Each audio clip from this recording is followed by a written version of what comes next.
We're starting. Hey, everybody, GameHounds podcast. Edie here, Nick here. How you doing? We're here early prepping on the show. I was showing to Nick. Uh, yeah, I got the Tesla. It's awesome. Nick's driven it. I know, it's very weird. It is actually. Here's the thing about Teslas is that you have to configure them. I have since configured the driving, and it's not as weird now.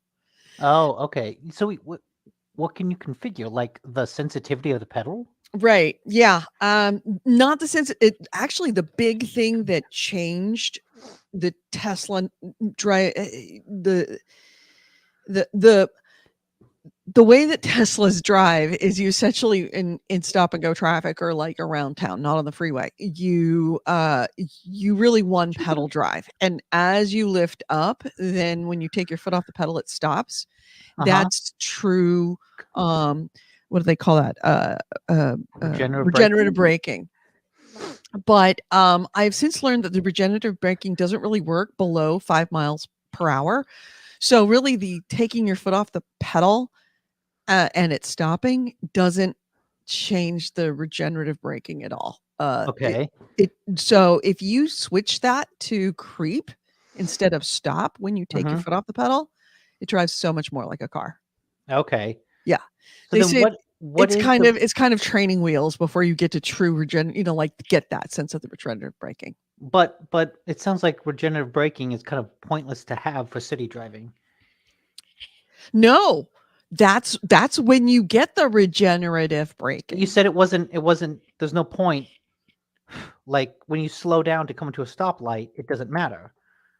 No, That's when you not slow down and come to a stoplight at below 5 miles an hour, that's when the regenerative braking is no longer working. Now, then it's just a preference. Oh, okay.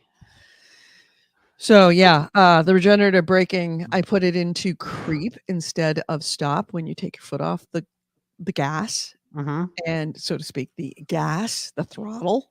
Um, and it drives much more like a car. But yeah, that's a bit like training wheels. They're like you really want to learn to drive it in its originals, like the way I mean, it's is it meant to be. training wheels or is it just making the car more like a car It makes the car more like a car. and less like a stupid Right. uh uh Not stupid. over-engineered motherboard, as I called it. It's an iPad with wheels. It's just get over that. Over-engineered motherboard.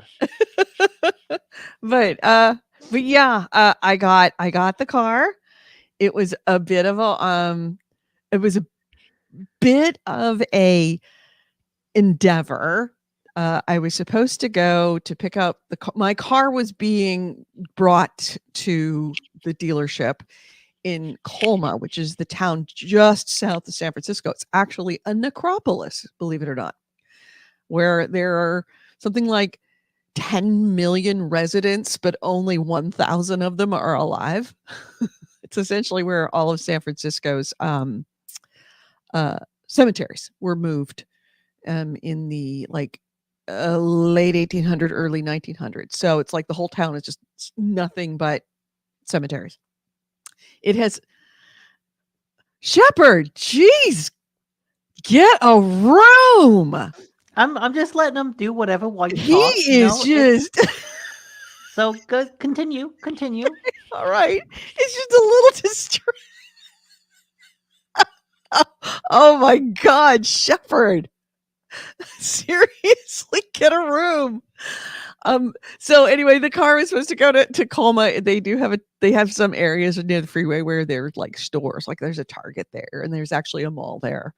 But they're supposed to go to the Colma, which would have been really easy for me to get to from work. But it ended up that because of all the storms in California, they weren't sure that they were going to be able to get the car to the dealership for me to pick up before the first.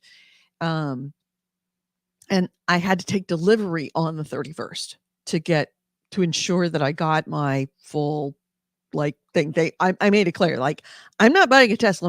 I'm not getting the $7,400 tax credit. and the tax credit was wibbly wobbly after the first, or the first on.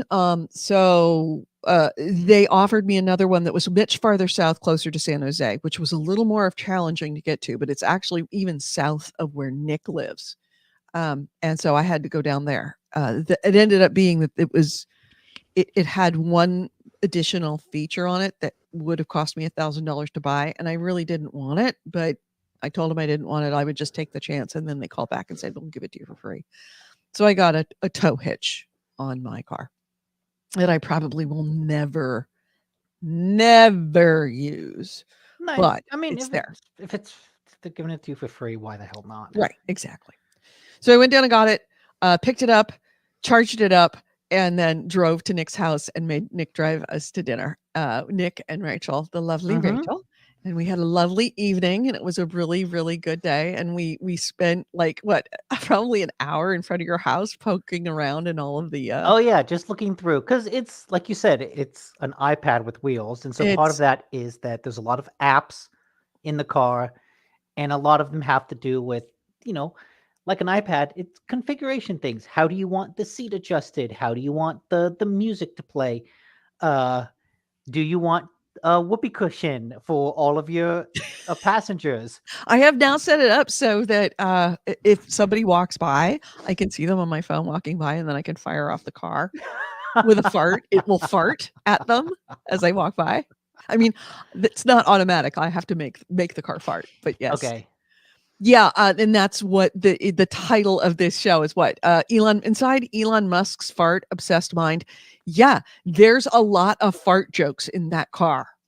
A lot of fart jokes, way more than you would think. Like one would have been funny, but the fact that you can make the car fart on command, both internally and externally, plus there is what did they call it? The Oh, the HEPA romance filter? one? Yeah, the HEPA filter one where it's like, "Oh, it's for smoke or dander or bad smells." It's like, it's a fart Oh, clear yeah, it the clears the fart. biohazard. The biohazard Mhm. mode that has got a HEPA filter that it will clear out the smell of farts if Yeah. somebody Or farts then in the there car. was the romantic fireplace Right, the that romance mode. plays like a Yule log basically on the Right, screen while we speculated that it probably turns on the heated seats. And yes. then if you tap it, it starts playing Marvin cheesy romance Gaye's song. yeah, Marvin Gaye's Sexual Healing. Hmm. And just a lot of really you can play Stardew Valley. It comes loaded with Stardew Valley, which I haven't Yes, played which with yet. is why I think we all need to appreciate these podcasts while we have them because the Tesla will get Edie killed one day as she plays Stardew Valley On the instead freeway, of I will on the never freeway. play Uh-huh. Stardew Valley on the freeway. I promise you that. That's not gonna happen. But, uh, in fact, if we did this show via Zoom, I could be doing it right now in the car. Mhm. I entertained the idea of doing the show from the car because I could We have. did we did find the GameHounds podcast on their podcast app, but unfortunately it was the Spreaker feed, and we got an error every time we tried to Right, the load an Spreaker episode. feed is dead, unfortunately, but yeah, we actually pulled it up, it was like, "Oh my god, Yeah, it's it like found since us. 2019." It's like 5-year-old podcasts. So, it was kinda fun to see that it showed up. It was like, "Yay!" That was a big moment. Um, but yeah, it still feels like a rental. It does not feel like my car yet. It will, but and I was showing Nick, you have an app, of course. That's essentially how your key is your phone, or they've also got cards, but your key is your phone. Mhm. So I have didn't have to, but I chose to name my car, and I don't know if you can see what I named my car. There she is. She's named the Normandy. That's what she looks like. And I got I almost want to rename my dog Joker, like the Joker one. I should have named her Joker because hold on.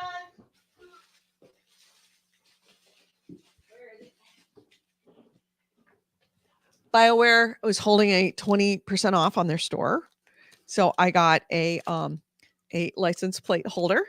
Okay, You so can you see it. did get that specifically for the Oh, Tesla. oh, I did. I very much got that specifically for the Tesla. And then, of course, everything was 20% off, so it's a little cheaper than it would have been. So I got the puppy. I got the puppy and an Is N7 that hoodie. that's a dog sweater? It's a dog sweater for my dog. Well, that's one of the dogs.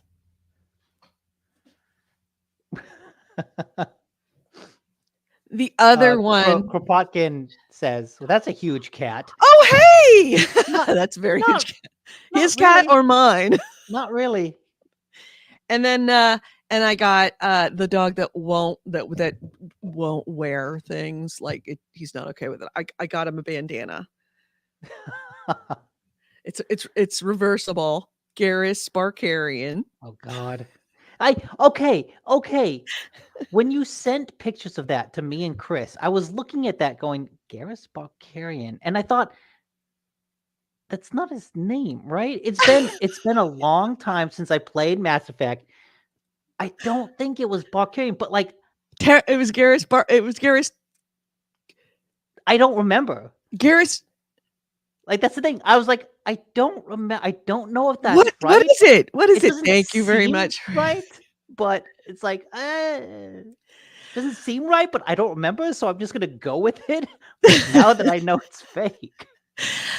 Chris, what are you doing on? I haven't seen you in forever. I hope you're well. And it figures, like the one day that I'm like, I don't feel like putting on makeup or actually making myself look decent. I'm just going to go with it. Or even Garrus cleaning up Vakarian. today. Huh? Vakarian. Varkarian. That's right. I'm so glad you're well. And I'm hoping that I don't know what your weather is like, but we feel very much more like England than we do like California. I am very tired of, oh God, I'm so tired of the rain. I'm done. I'm just freaking done. Oh man, this weekend has been beautiful. Well, we had rain last night. I don't know if you saw that. Of Oh course, I no, I noticed didn't. because as soon as it started raining, I'm like, my beautiful car. No, I didn't notice it at all. Yeah, but I'm full on. I don't know why, but I just decided like to do up the Tesla. I'm pretty well loving it so far. Good. In the chat, Forget Your Life says they've been riding an e-bike 20 miles to work and 20 back every day for 2 years. Unfortunately, no tax write-off for the e-bikers. Not where you are in California. We have them. Really? California, absolutely. We get money off. We get For a biking refund. or specifically like e-bikes? E-bikes. I don't get it for the scooter, but I get it. But if I got an e-bike, there are subsidies from the Bay Area Air Quality Management District that if you get the bike and you certify and you say that you're using it for commute and replacing using a car for commute, that they will give you they will incentives. There's incentives to buy. So And, yeah, and I'm becoming a real expert on incentives because I'm getting all of them. There are a lot well, of that's them. why you bought the Tesla partially, right? Is because Right. like you wanted to get an electronic vehicle because this is like the last month that you would apply for an incentive or something like that. Yeah, they're changing the incentives, and that's the federal tax credit that you get a tax credit of $7,400. And as of the first of this month, they have changed the vehicles that qualify for it and to only before it was like all vehicles. Then it was like vehicles that are that the vehicle is made in the United States, which eliminated some vehicles like Hyundais don't get it because they're all made in Korea. And Kias don't get it because they're all made in Korea.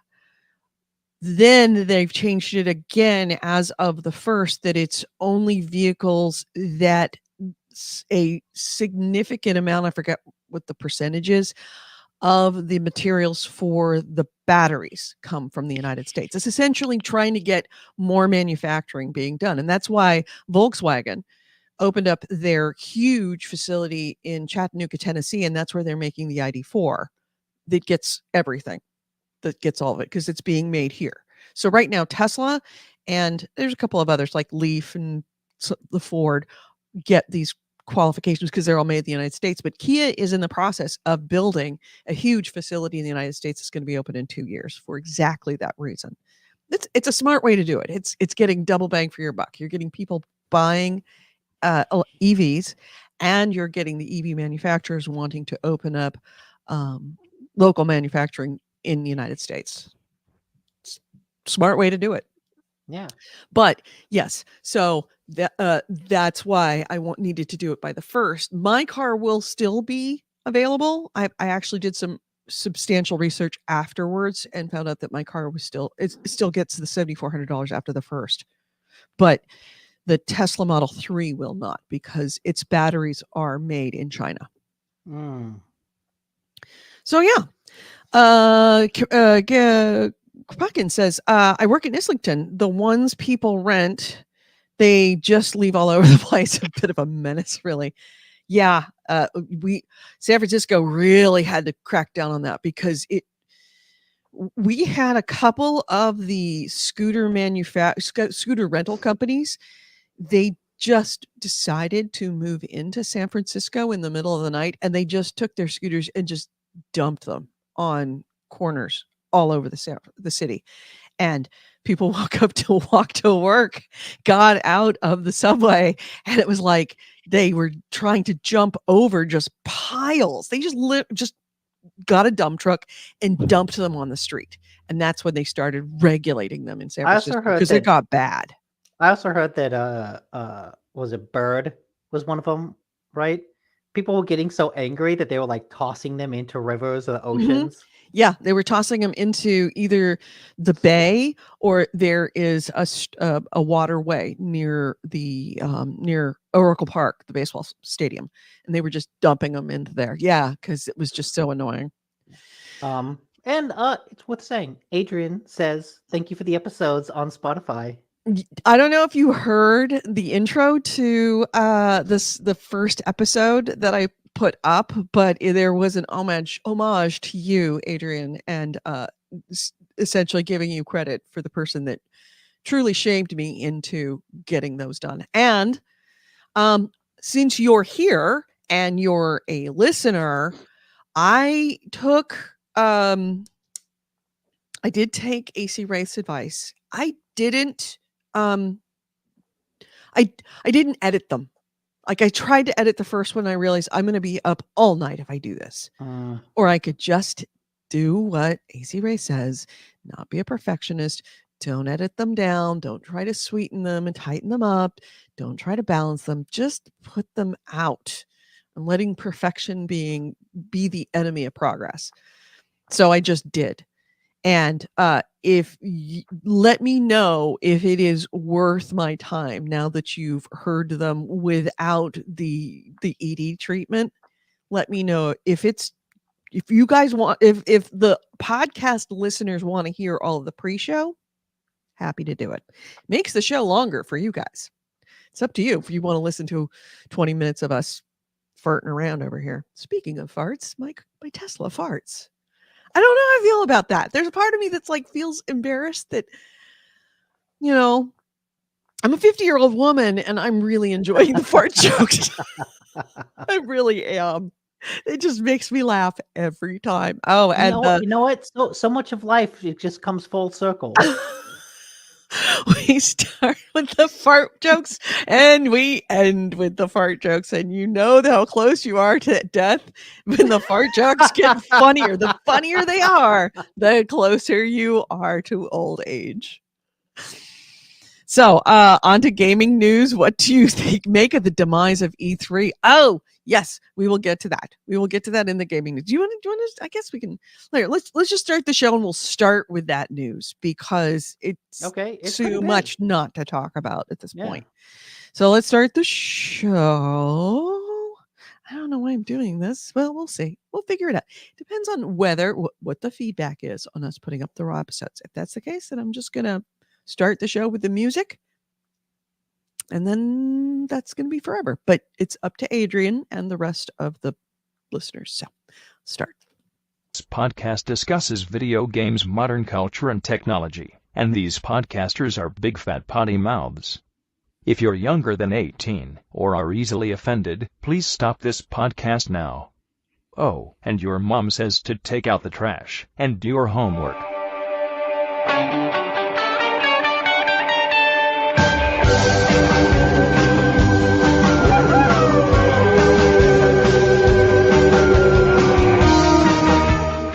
Hello and welcome to GameHounds. GameHounds episode 674. We are recording this on Sunday, April 2nd, 2023. I'm Edie Sellers. With me is Nick DiNicola. How you doing, Nick? Good. Good. Yeah, we've been talking about the Tesla. It's fabulous. If you want to hear more about it, you got to go back to the Twitch channel or to YouTube and watch it yourself. But we started the show mostly because we have Kropotkin. By the way, let's pimp Kropotkin's show. Chris O'Regan, who does, you're still doing the Sausage Factory, I'm assuming. The Sausage Factory podcast, fantastic. If you want to know what's going on in the inner minds and the inner workings of developers, this is the place where you get a behind the scenes what went through your head when you were doing a particular game. Just fantastic. It's essentially the director's cut of video games, but it's all of them. So if you want to know how the sausage is made, you listen to the Sausage Factory. I'm assuming 434 episodes. My gosh, look at you. Growing up, has it really been that long? Well done. And if you're interested, you can find find the Sausage Factory on iTunes. Has it really been 10 years that you've been doing that? That's wow. Why do I keep thinking it's your new podcast? So anyway, yes, the Sausage Factory can be found. The link is on the screen if you're watching. It is caneandrinse.com, and you can find the Sausage Factory there. It is part of the Cane and Rinse family of podcasts, but you can also find it on iTunes, Spotify, I'm assuming, Google Play, all of the podcast places. So, but more importantly, Chris asked about, and we're kind of switching it up to talk about the big news this week, because it's kind of, I don't want to say massive, but it's pretty big. E3 is dead. Now, they haven't said E3 is dead. It's dead this year. E3 was canceled for 2023. That's what it was. It was, I guess, there's a timeline here. I think, I forget what day, but day one, Ubisoft, who had previously said, maybe we'll show up. Let's see how it goes. Will we? Won't we? Who knows? They announced that they would not be coming to E3. So they were kind of the first shoe to drop this week. Then on like a day or two later, Sega and Tencent both announced that they would be not attending E3 as well. And then I think a day after that, E3 2023 was canceled. Okay, so Ubisoft announced on Monday that it would not be attending. On what was the 28th? What was the 28th? The 28th was Thursday? Tuesday. And then E3 was canceled on Friday. Sunday? No. This is Sunday.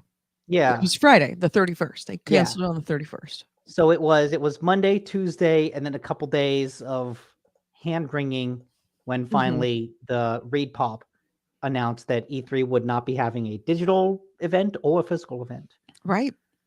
And that was kind of big because ReedPop is the organizer and the people who run the company that runs PAX, which is one of the better run I mean, that's conventions. It is probably, I would argue, the best run convention yeah. in video gaming, I mean, and one of the better conventions in general. I think the ESA sold. They didn't sell E3, but like they sold the event rights or something. Basically, they said, Reed Pop, you take control of this and you put it on because Right. you know what you're doing. They don't just do PAX. Reed Pop does several other cons as Yeah. well. It's what Yeah. they do.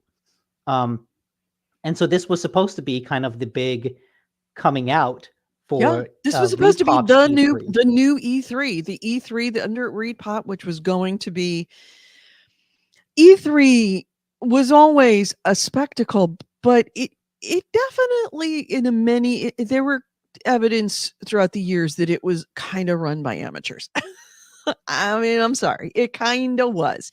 E3 had elements of shit show to it, anywhere from a mild shit show to a full blown dumpster Well, like fire. the weird thing about E3 is it was always a like an industry thing, right? It was an industry event. It It was wasn't industry meant facing. for consumers.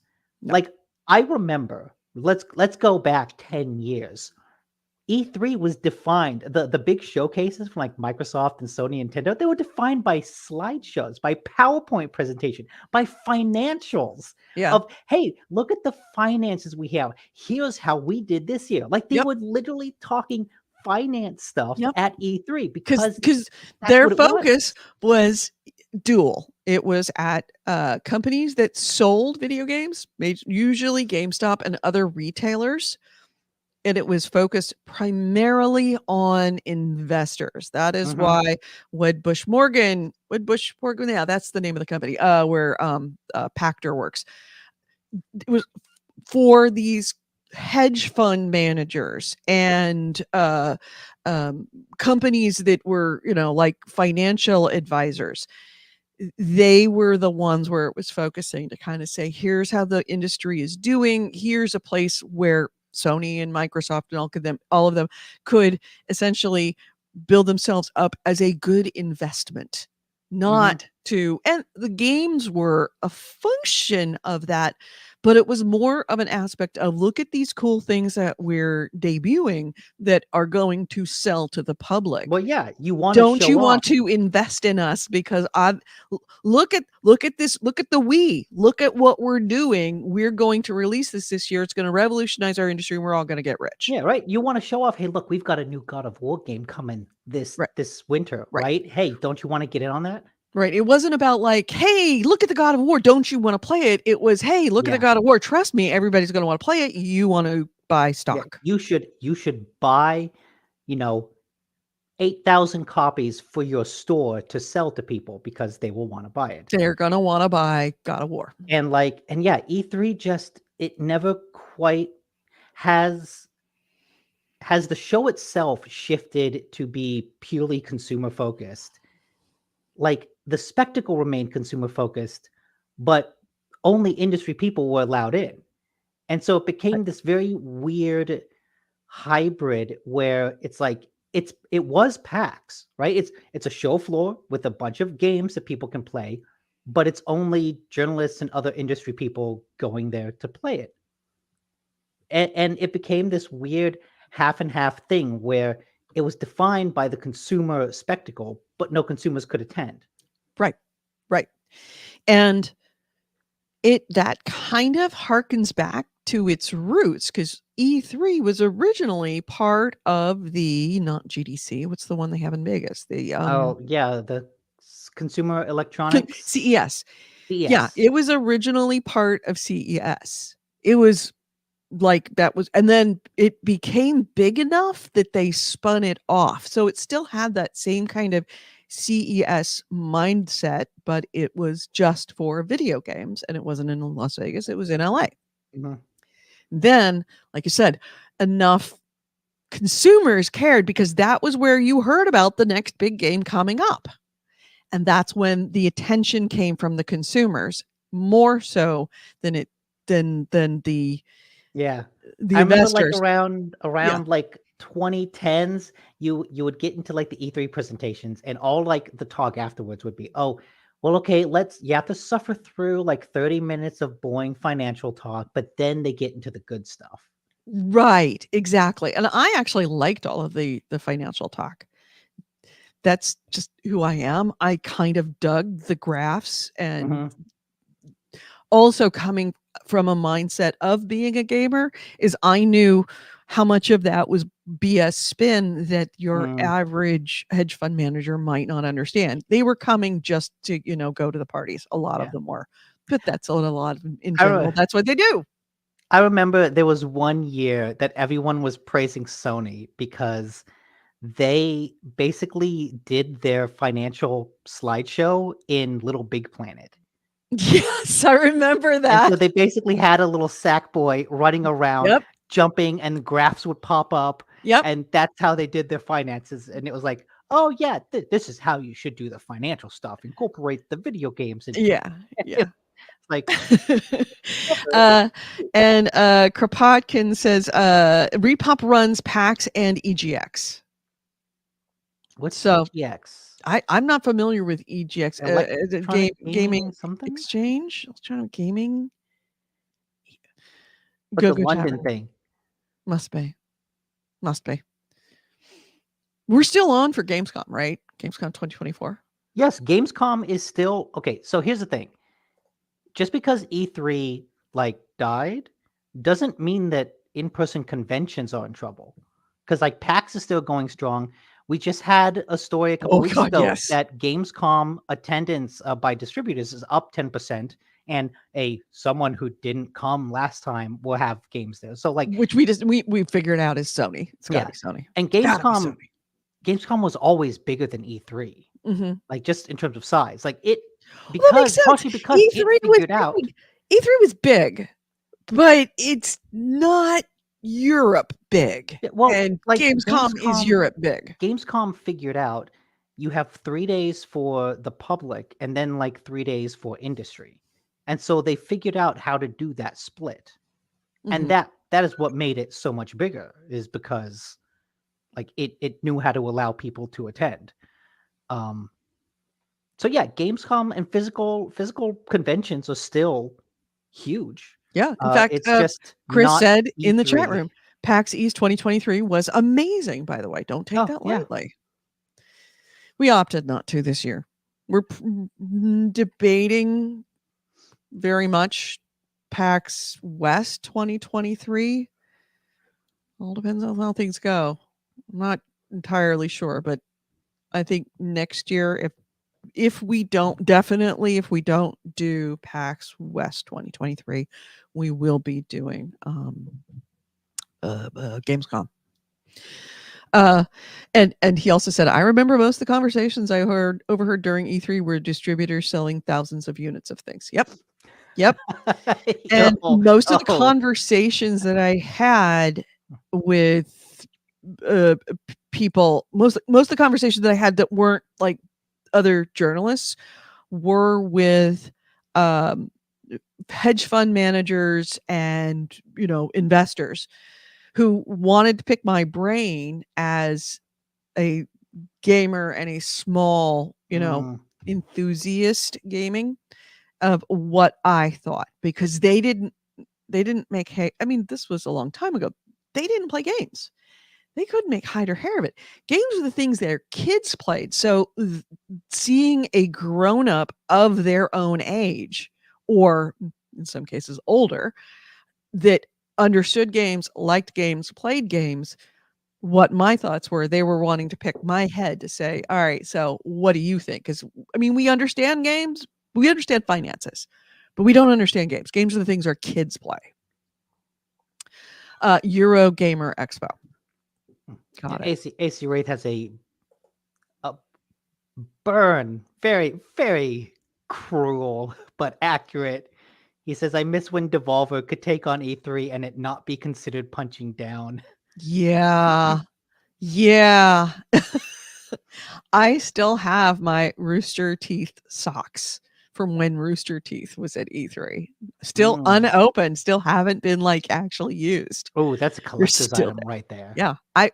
I still have underneath this desk. Actually, I may have thrown it out. Hold on a second. No, I threw it out in one of those, moments of like post Kevin that where it's like, I'm just gonna throw this out. And it's always like, why? Of all the things to throw out. I threw out the gigantic box of all the t-shirts and swag that I hadn't given away Mm. for all the E3s that I'd ever been to. It was all sitting down here. Oh, I remember giving, I think it was Shawnikin, who I haven't, has he been on recently? I think it was Shawnikin that I sent the gold plated Coke spoon for Oh, was that GTA? GTA. Yeah, it was a GTA swag. It was a gold plated Coke spoon, and I gave it to him. I sent it to him. He says, Chris says, I was at PAX West 2022, and while the show was fine, Seattle was a shadow of its former self. So many outlets are closed and boarded up post-COVID. Same thing with PAX West. San Francisco's the same way. I remember. I don't know what possessed you to go to PAX 2022. That was too soon, and even I said it was too soon. Yeah, and it's a 2-hour, it's a 1.5 hour flight for me, and I wasn't willing to do that. I remember there was a giant bomb video when they attended one of the COVID PAXs. It was like PAX West, either 21 or 22, but it was a video of them like walking the show floor. And since we've been there and we know what it should look like, it was just shocking to see how empty it was. It was, you could bowl I wonder if I can down find any that. of those aisles and not hit a person. It was really, really strange to see that. I'm not so sure about this year. I mean, I kind of stretched this year. I mean, I just dropped a lot of money on a car, and I'm going to be going to to Bali for 3 weeks. So I've got some big ticket items I'm already paying for. So I really don't want to like start the new year in debt if I can possibly help it. So yes, that's the big news. Now the question is, Reed Pop and everybody involved says that the quote was, by the way, it was a joint official statement between ESA and Reed Pop that made it. They said the E3 didn't garner the sustained interest necessary to execute it in a way that would showcase the size, strength, and impact of our industry. That's what writing around the obvious. We appreciate and understand the interested companies wouldn't have playable demos ready, and that resourcing challenges made being at E3 this summer an obstacle they couldn't overcome. Also, not entirely that's not entirely BS, marketing speak. There's a lot of games that haven't also recovered from COVID.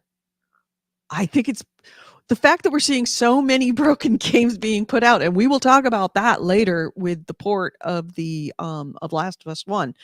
So many broken games that have come out. More, I would venture to guess, more big name, big title, high hype games have come out broken, and I think that is directly relative to the monkey wrench, the spanner that COVID threw into everything, especially tech.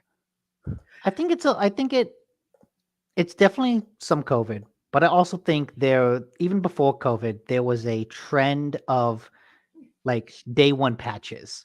Like, don't worry, we'll just patch it day one. Right.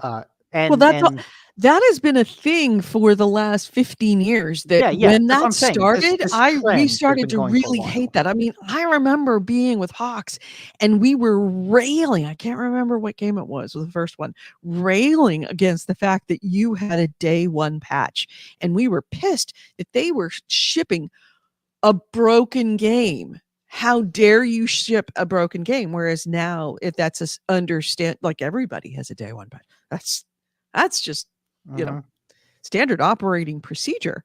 I think that it's taken it to a new level of, well, we can keep pushing it to the day one patch, and then it's now to a degree that it's untenable that you can't fix it day one. Now it went from, oh, don't wait, we'll do it with a day one patch, to, oh no, give us a year and we'll turn it around, a la Right. Battlefield, Cyberpunk, No Yeah. Man's Sky. Like, oh, we'll Yeah. turn it around. Do you think that No Man's Sky? Well, here's a No, I don't think No Man's Sky set the precedent. I don't think No Man's Sky set the precedent, but I think that No Man's Sky contributed to the prevalence of that within the industry. Because it was the first high, big ticket technical failure that righted itself over a very long period of time in the way Yes. that chasing trends isn't just in game genres, it's also in production styles, True, and but that they proved that production style isn't death to a game. No, but that production style is a money loser. We will talk about that later. I have another story about that. Okay. So anyway, they said we're sorry we can't put on the showcase you deserve and you've come to expect from Repop's event experiences. Also, another thing that doesn't strike me as BS, because this is a first year Repop is doing it. If Repop doesn't pull off E3, and it was very well publicized that Repop was taking it over. Oh yeah. We have very high expectations of their events. If ESA screws up, it's like, freak ESA, of course they screwed it up. They've been screwing it up for the last 20 years. If Repop screws it up, then it's like, Repop, you failed us. Our confidence in you has been undermined. So I'm sure they were not that interested to be putting on an E3 that was doomed to fail, because that's a black mark on them as well. Yeah. So they did say that they are working together, both Repop and the ESA are working together to continue. They are hoping that they will, quote unquote, continue to work together on future E3 events. So they're intimating that this is not the end of E3. I mean, that being said, E3 now has not E3 officially been held in 3 years. 2. I think it 2020, 2021. No, I think it was like 2022, 2023, 4 years. No, I think there was digital shows for 2020 and 21. Yeah. And then I think it was canceled entirely in 22 and now canceled entirely in 23. Did they cancel it in 2020? No, I think they had a digital only show. They did digital only in 2020. They did Let me try to look this up. Digital in 2021. The question is, do we count digital shows? Because I mean, honestly, I don't count. Yes. I don't count a digital show. Period. I don't count a digital show as being a show. Well, okay. First of all, you have to, because otherwise, every other show that every publisher is putting on without E3 is not a show. I don't consider it a convention. Well, okay, it's not a convention. Also, It's Chaos not a asks, am convention. I okay? I am okay. I have allergies. My eyes are really bothering me. So, Oh, really? I was wondering why my if nose I'm was itching blinking really and bad. rubbing a lot, yes, that's why. Mhm. But yeah, it's not a convention, but it is a show. I would say it is a show. Mm-hmm. I will say that it's a show. I will not agree that it's a convention. No, it's not a convention. It's not a convention, but I consider PAX a convention. Well, Consider yeah, GameCon a convention. Well, yeah, because they're physical things. Right. So E3 has not had a convention in 4 years. No. 2021, 2022, 2020, those 3 years. 2023. So I'm trying to see, like, hey, congratulations. We got a 5-month sub anniversary. Congratulations, Chunder. Chunder from Down Under. Okay, so it looks like I'm looking at Wikipedia. It was canceled entirely in 2020, probably because it was canceled quickly and they didn't have time to create a digital event. Oh, and we were not even worried about games. All we were worried about was the news and graphs and stuff, and Yeah. Okay. videos on how to wash our hands properly. Yeah. And in 2021, there was a digital event. Yeah, 2021 event was entirely online. Mhm. And then 2022 was also canceled entirely. And 2023 is canceled entirely.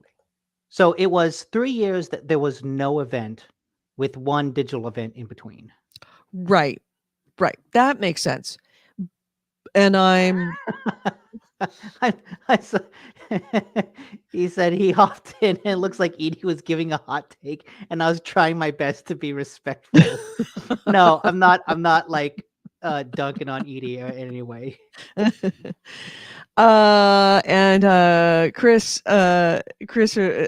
Kropotkin says my concern over killing it entirely is that it means North America no longer has a business event, unlike Europe and Asia. There's still GDC.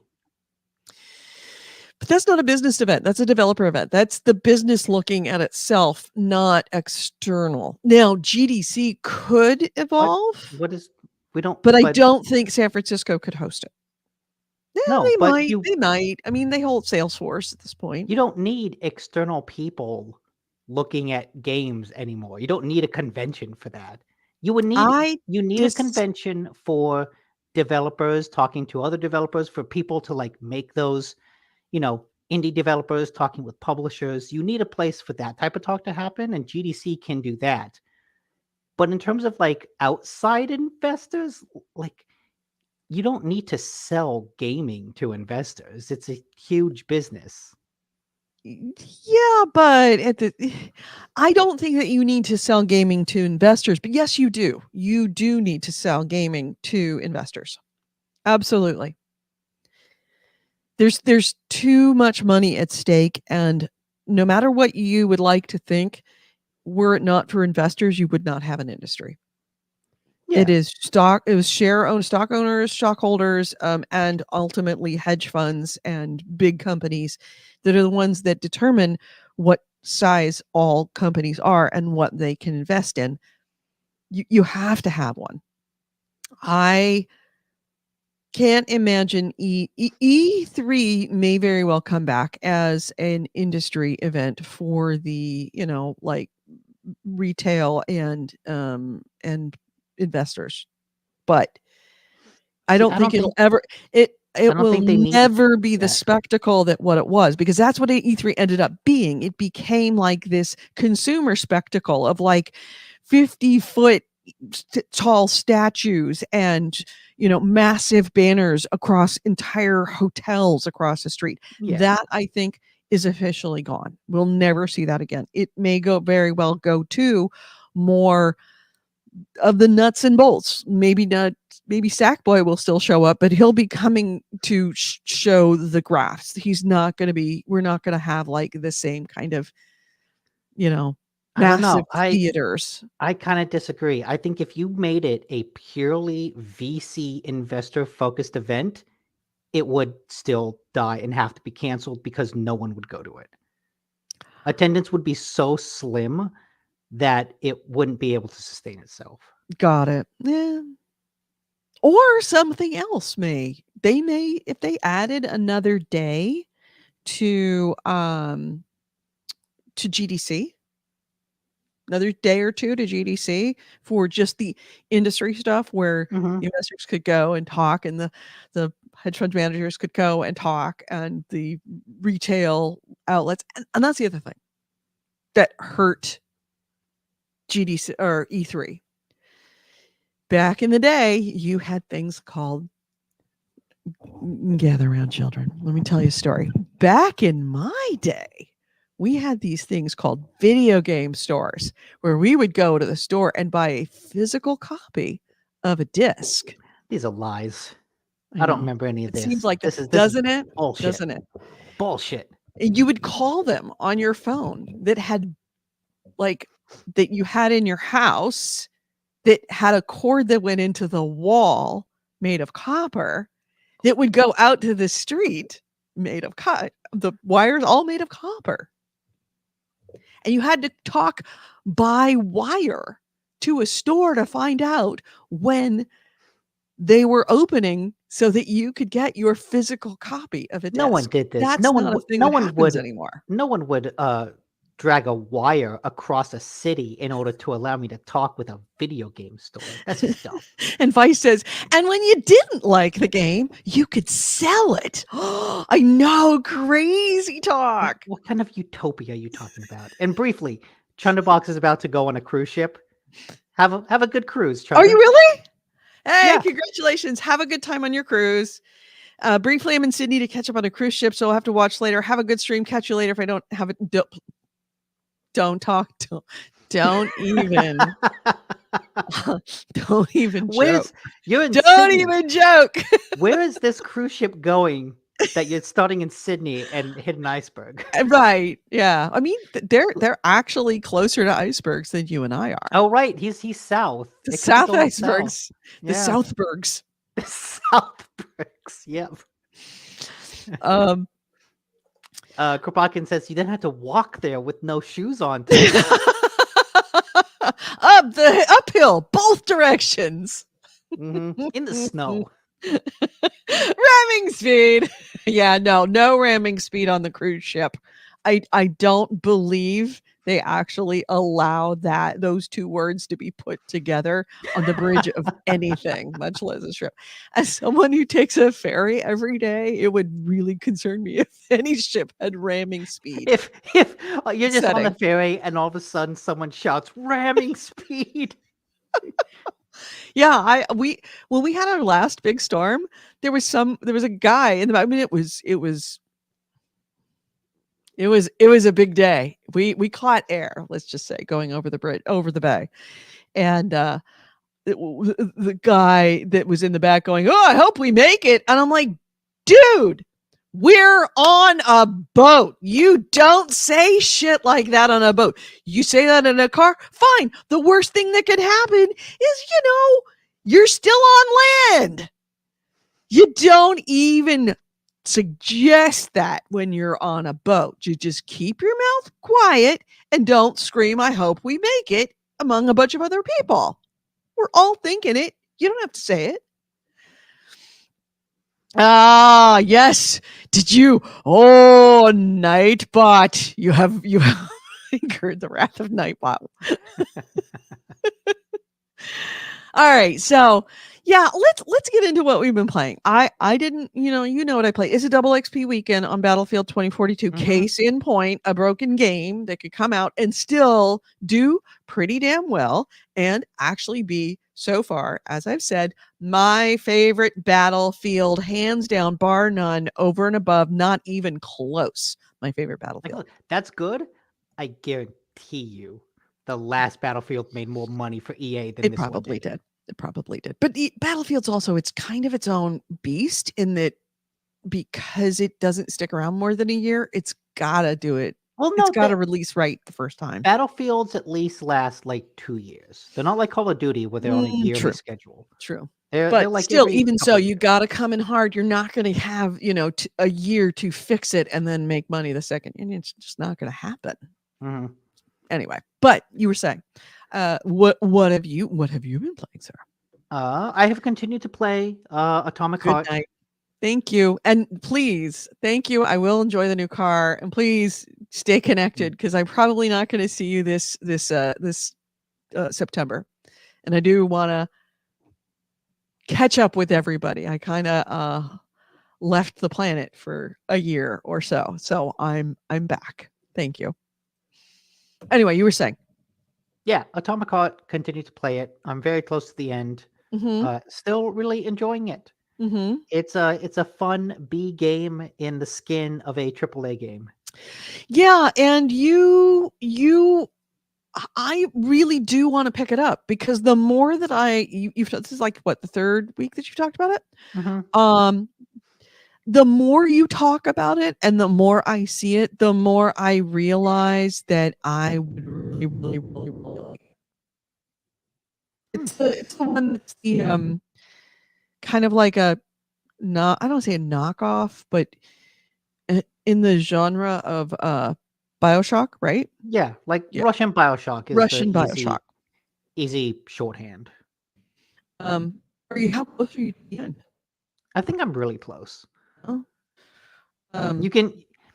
You can see on the map, and like one of the reasons I say B level game is like, just a lot of the systems and a lot of the larger scale design doesn't feel quite perfect. mhm. So like there's kind of an open world, right? It sells itself as kind of being this open world you can explore. But the way that works, and I don't know, I can't remember if I mentioned this last week, but there's like a very linear beginning where you're kind of working your way through a single environment, like a single building. Then you get out into the open world.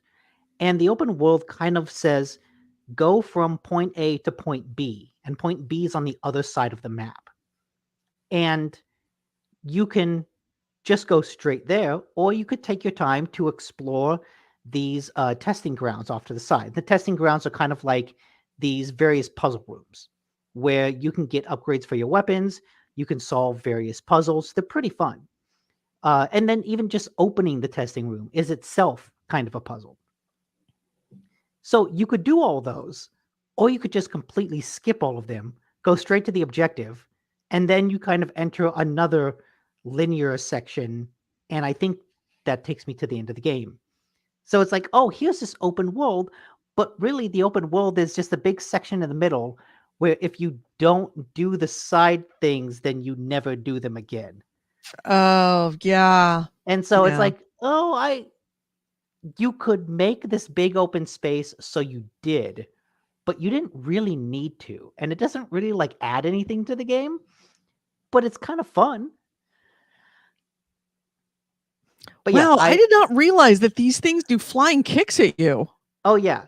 So like that's they'll jump at you, and if they do like a powerful move, you'll see like this circle, this orange circle appear on their fist before they do it, and that tells you, oh, I have to dodge to the side. Mhm.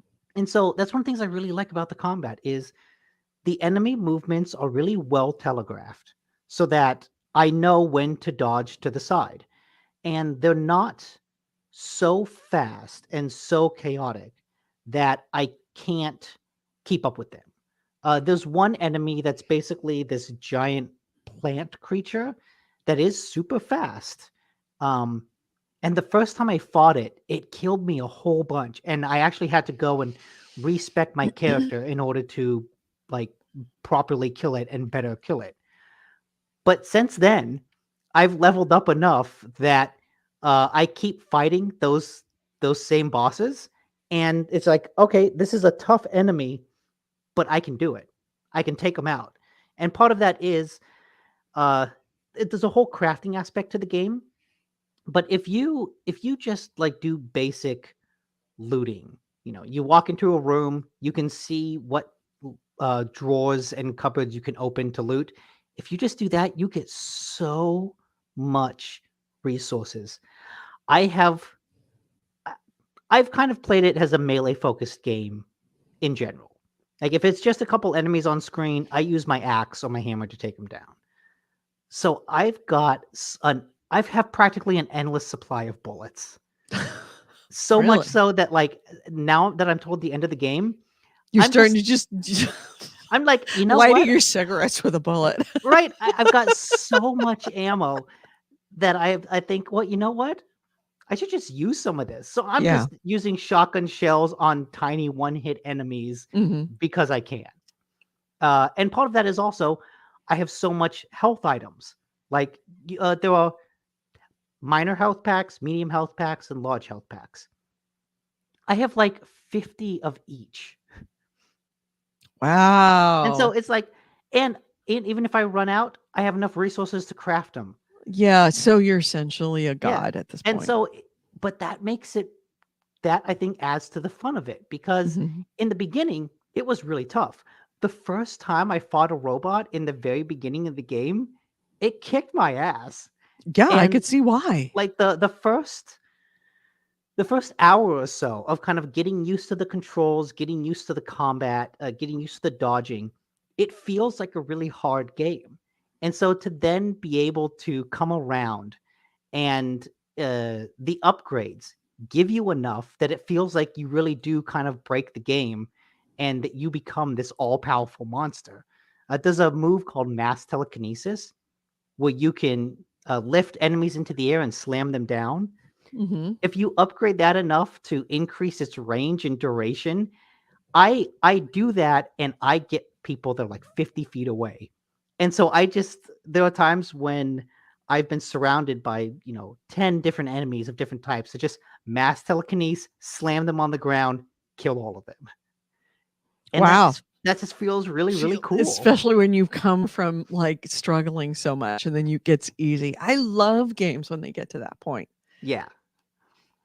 So So. I'm really enjoying that. I'm really enjoying every time I encounter one of those hard bosses, I just know, well, you know what? I'm going to craft this fire module, stick it in my shotgun, and I'm going to blast fire at it because that's what it's weak against. Or I'm just going to take out my rocket launcher and use that. Nice. So, yeah. So anything else? Not really. Marvel Snap, still playing that, still really good. You had mentioned though that you wanted me to tell you how the Dungeons and Dragons movie is. Oh, that's right. Yes. How is the Dungeons? You saw that last night. Yeah. Okay. It's very good. It's like a fantasy Guardians of the Galaxy in that it's about a crew of a bumbling crew that eventually bumble their way into saving the day, like saving the city. It feels like a Dungeons and Dragons game because they're constantly kind of going off to find some MacGuffin, and then they go off to find another MacGuffin, and it feels like, oh, here's your quest, here's your next objective, here's your next objective, and there's kind of a twist at the not a twist, but in the end, the way they like kind of finally save the city or save a bunch of people, it really feels like someone sitting at a table going, what can I do? Like Critical Role. Can I do this? Well, you could roll for it, see if it succeeds. And it feels like someone doing that, bumbling their way, kind of making it up as they go along, rolling a bunch of ones, failing a bunch of everything along the way. Yeah, it's a delightful time. Like a genuinely fun, funny show. I desperately hope they make a sequel because the whole cast, all the characters, very unique, very fun to see them interacting with each other. It's interesting. I kept thinking about Forspoken as I was watching it because I remember a lot of people were upset about Forspoken, the Square Enix game that came out a couple months ago. The Square Enix game that everybody almost universally hated. Yeah. The Square Enix game that immediately flopped, and they pulled support for it. I think they're shutting down servers. No. I mean, Something else. It's a single player game, so they can't shut down the servers. There is DLC coming out for it, but the studio that made it is kind of getting reabsorbed back into Square Enix. That's what it was. I knew there was some story that came up about that. Yeah. But the thing that a lot of people didn't like about it was from the trailers, it had a sense of humor that felt like it was always mocking like fantasy tropes. Mm-hmm. And so it was a kind of winking sarcasm. But it was a winking sarcasm that was always like, hey, get a load of this weirdo, right? Like, oh, look at this guy talking in riddles. Isn't that dumb? And it was a lot of, there's a good article by Austin Walker, I think on his personal blog. I forget what it's called. But it basically says, his argument was, if I'm coming to a high fantasy game like this, I want that high fantasy bullshit. And so when your character is making fun of that high fantasy bullshit, it kind of misses the mark and it feels a little mocking. Mm-hmm. And the thing that's really cool about Honor Among Thieves is that it has a kind of sarcastic sense of humor, but it takes its fantasy bullshit seriously. Like all the characters are super invested in the fantasy bullshit. Right. None of them are like, they're playing it straight faced. Kind of. Like if someone mentions, oh, the helm of Disintegration. No one is like, well, that's a dumb name. They're like, Mm-hmm. oh yeah, I know that helm. It's a real helm. We should go find that. Mm-hmm. And so all of the humor just comes from, So it takes itself seriously, but not too seriously, yeah, because then it would just be silly. it takes its world seriously. Okay. But these are, bumbling characters. A lot of the humor comes from the fact that they're trying to navigate traps and stuff and kind of not doing a super great job. And it's just a bunch of funny characters in a world that they take seriously. It looks, I mean, the CGI does not look terrible. The CGI is very good.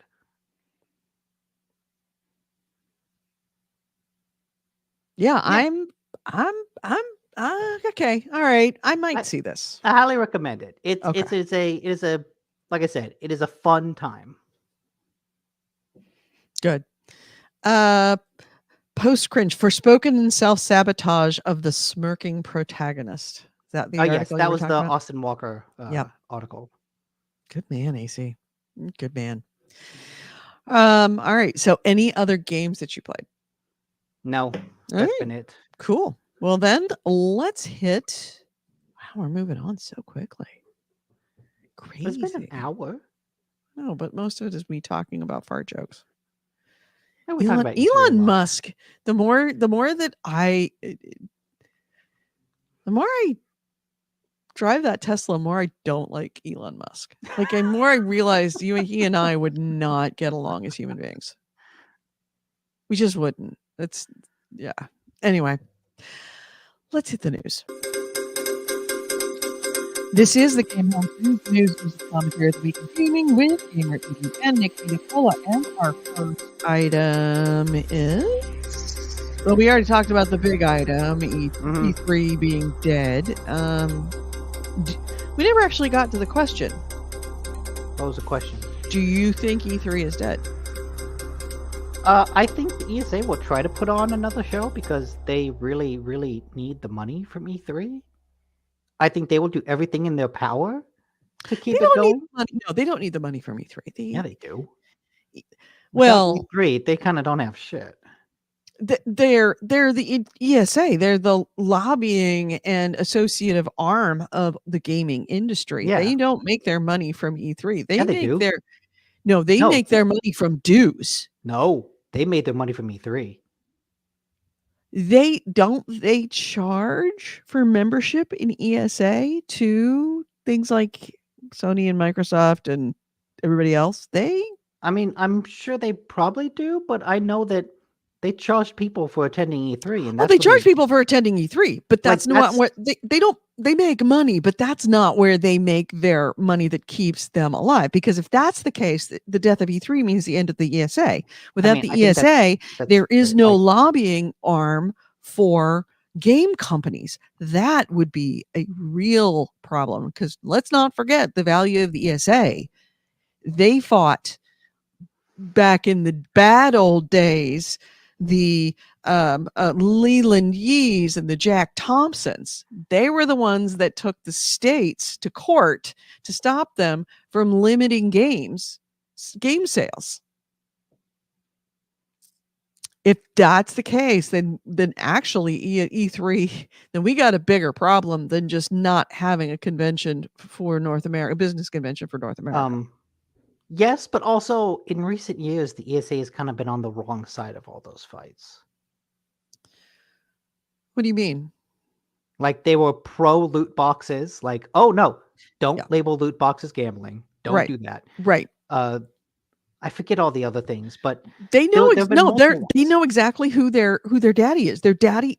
Oop, did I just lock up? There we go. Their daddy is the is the gaming industry. So whatever the gaming industry wants, they will be behind. That being said, sometimes it's for good, sometimes it is for evil. But the ESA is vitally and critically important to have lawyers in your corner in Washington, D.C., who can march up to the halls of power and threaten with a big stick to say, if you try to violate the First Amendment, we're going to sue you and everyone you know that is involved in this. It's what keeps politicians now from going after video games for political points, which is what Leland Yee and Jack Thompson and all of the, you know, the nannies, the gaming nannies wanted to do, was to shut us down. They were doing it because they were really concerned about the children. For God's sakes, think about the children. They weren't concerned about that. They were concerned about making political points and seeming like they are supporting children and supporting families. In the same way that do they really care if there's a drag show in what city, what state is it? Tennessee? Do they really care that there's a drag show in some places? No, they care about appearing tough for family values.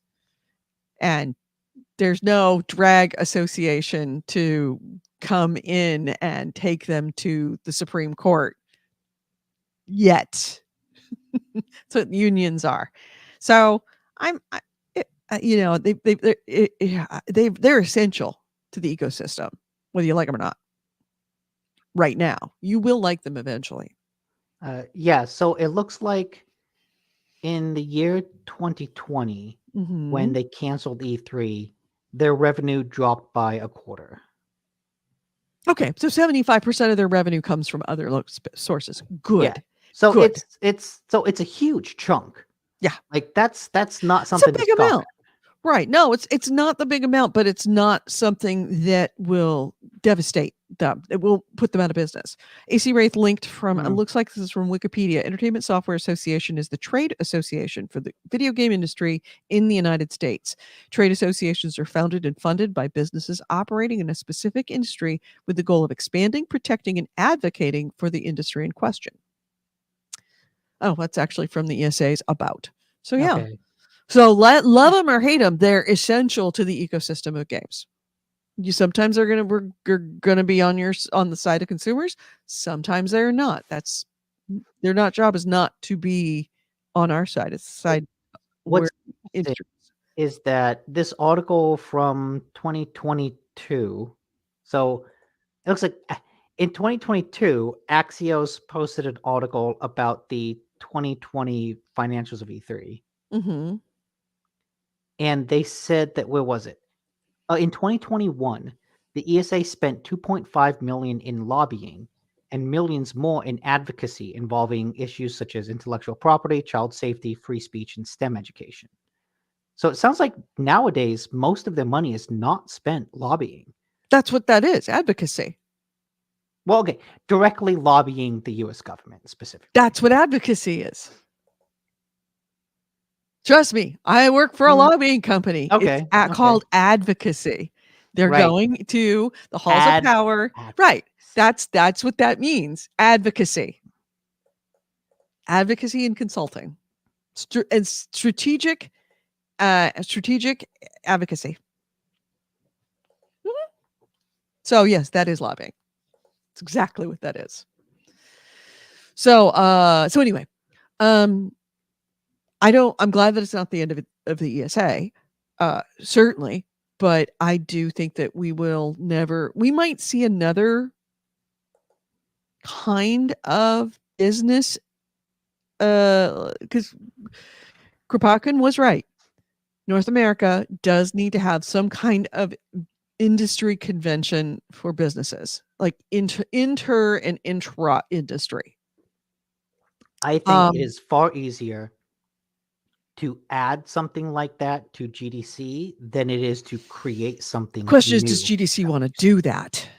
And I think that ESA might partner with GDC to do a separate thing, as it maybe attach it to the one in San Francisco. They may also very well decide to just hold something smaller, but it's the end of E3 as we know it. And I feel fine. Well, I feel fine. Speaking of things dying, mm-hmm. There's a Bloomberg article that says Sony that basically says the PSVR 2 is off to a very slow start. Oh And yeah, I saw that. Where was it? 300,000 units, was it? They've only sold 300,000 units of the PSVR 2. Yes. That's pretty slow. So You're in the minority, Nick. I mean, you always Oh. are, but you're definitely, when it comes to owning a PSVR, in the I mean, minority. yes, I always knew that.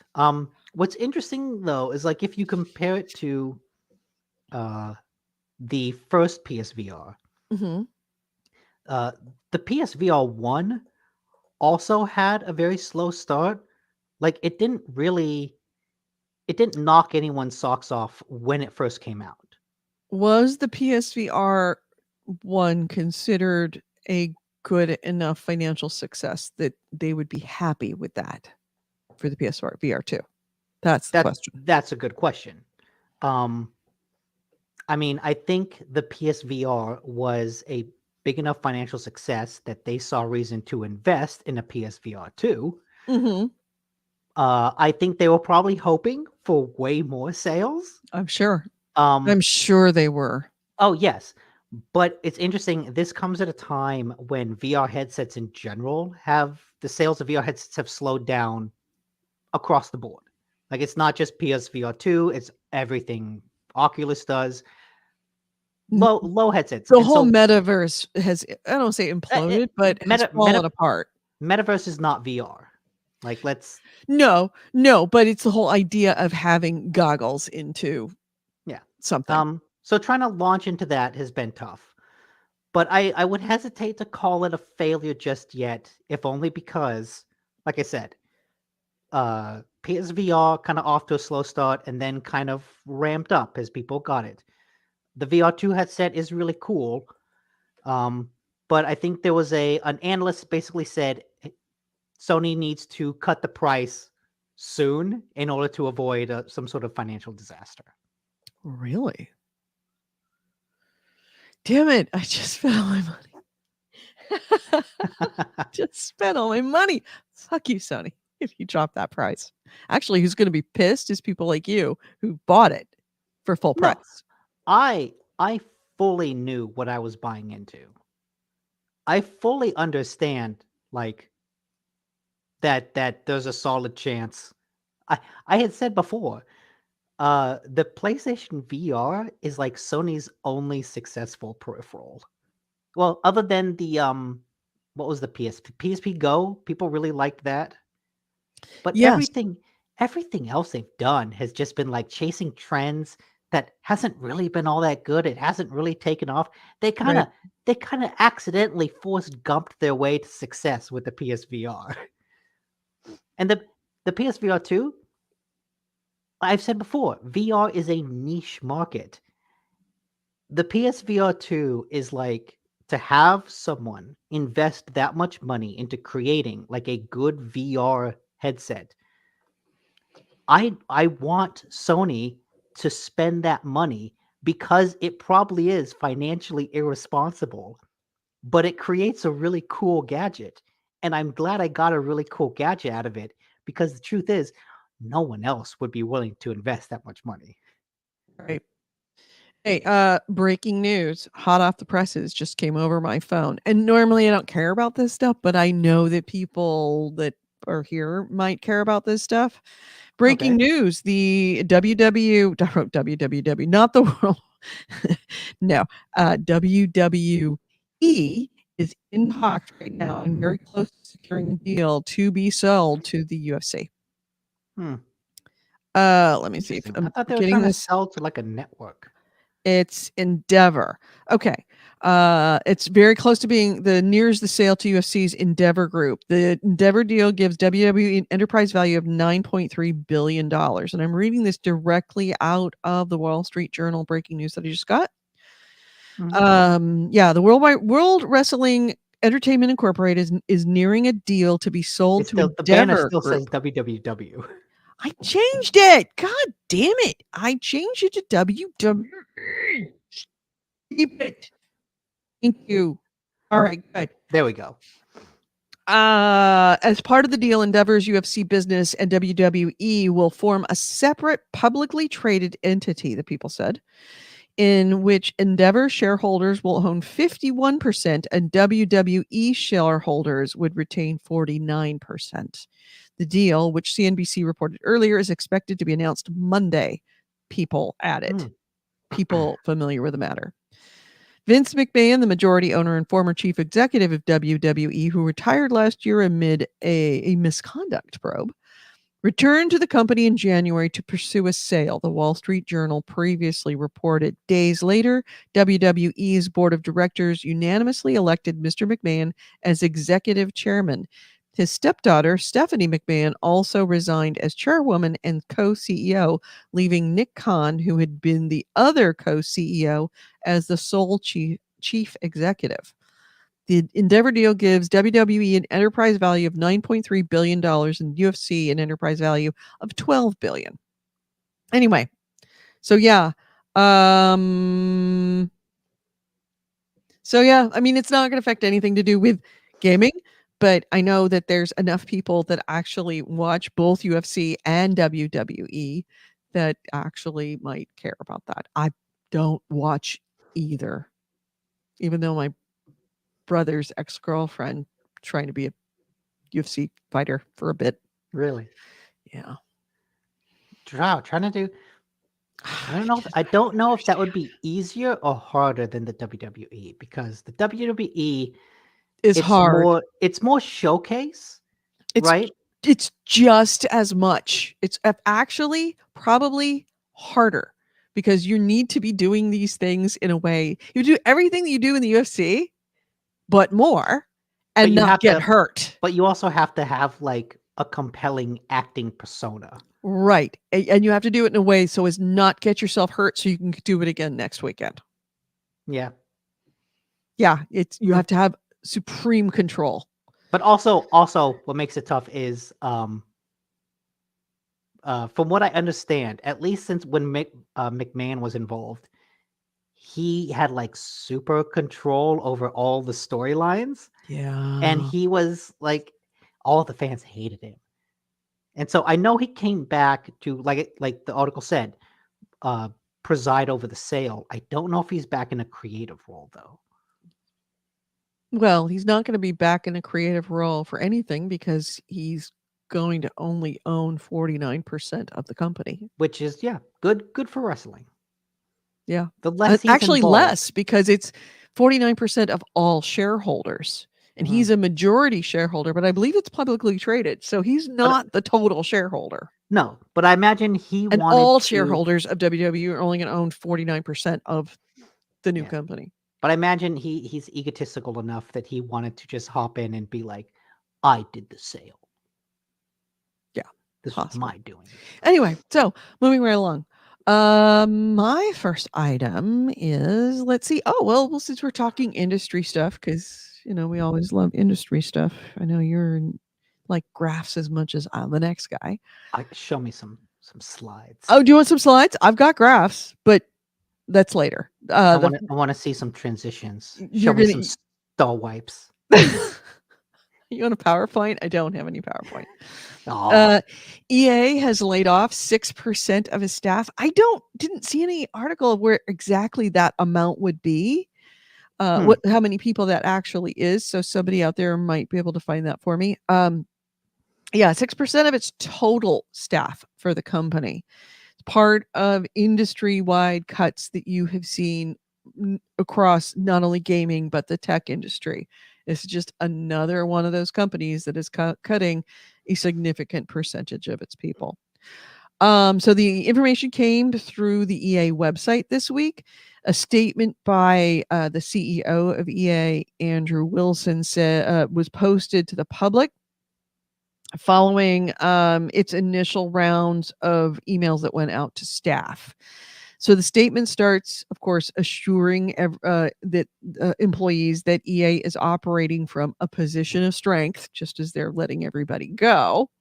But he said, quote, As we drive greater focus across our portfolio, we are moving away from projects that do not contribute to our strategy, reviewing our real estate footprint, and restructuring some of our teams. These decisions are expected to impact approximately 6% of our company's workforce. This is the most difficult part, and we are working through the process with the utmost care and respect. That he also said that there's the company's going to assist helping the staff that have been laid off to transition onto other projects. So maybe that's with them, maybe it's with someone else. They are going to be providing severance pay and additional benefits like health care and career transition services to those who don't find something either within or without the company immediately through their assistance. So yeah, another big heavy hitter starts to have issues. And the one thing that stuck out to me was the reviewing our real estate footprint. EA owns a lot of properties. They, in addition to having the massive campus in Foster City, which is in San Francisco Bay Area, like somewhat like halfway between like tech hub and San Francisco is a place called Foster City, and it's there, and it is a sprawling campus. When I say campus, it really looks like a college. So I wonder if maybe they might be thinking of either cutting down or cutting back on the size of that campus. They also have numerous studios like Los Angeles, and where else do they have studios? I know they have Los Angeles. Where else do they have? Like, Redwood City? No, I think they closed Redwood City. they closed Redwood City because they put that into Foster City. Yeah. But I know they have. Is it Santa Monica? I think they have Santa Monica. They I have. know Sony has Santa Monica. It's me. I'm thinking Sony. Where does EA have its buildings? Let me see. EA real estate location. All right. No, not electronic arts locations. Where can you find us? Austin, Baton Rouge, Chatworth, Edmonton, Alberta, Foster City, Kitchener, Ontario, Marina del Rey, Los Angeles, Montreal, Orlando. They do still have Redwood City. Sacramento, Seattle, San Francisco. That's right. They have EA offices in San Francisco, Ontario, Victoria, Vancouver, Hyderabad, Kuala Lumpur, Melbourne, Seoul, Shanghai, Singapore, and Sydney, Birmingham, Bucharest, Cologne, Galway, Geneva, Gothenburg, Guildford, Helsinki, Lyon, Madrid, Manchester, Cheshire, England, Southam, England, Stockholm, and Caesarea, Israel. So they have a lot of locations. Do they own them all? Probably not. Yeah, But the ones that they own, they might be looking at getting rid of, especially if it's a good time to be getting rid of them. I would venture to guess they probably don't own the building they have in San Francisco.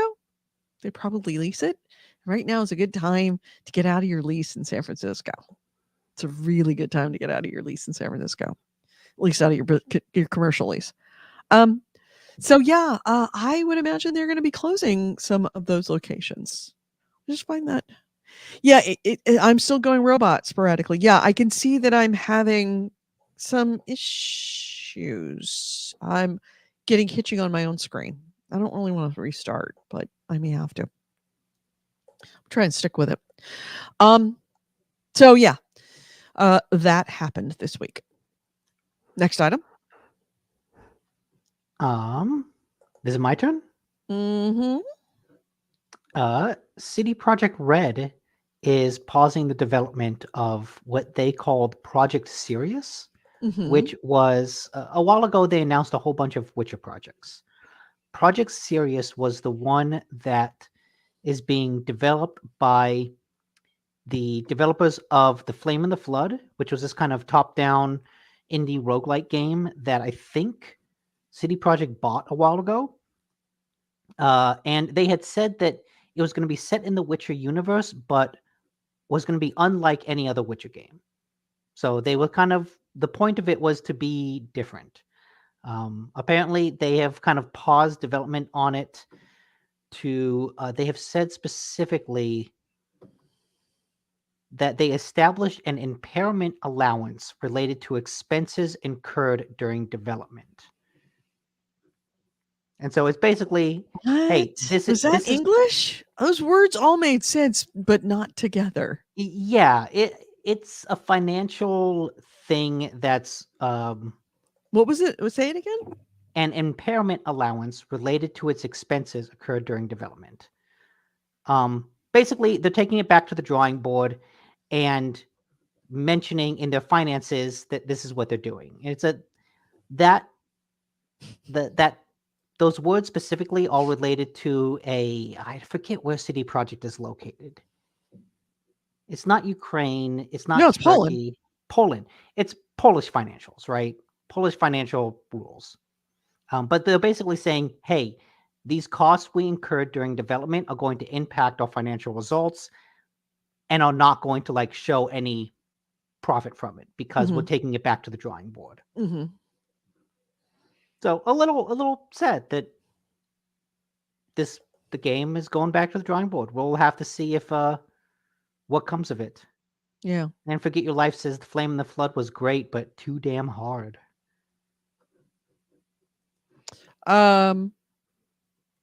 Yeah, I don't, man, I don't even know what that means, that term.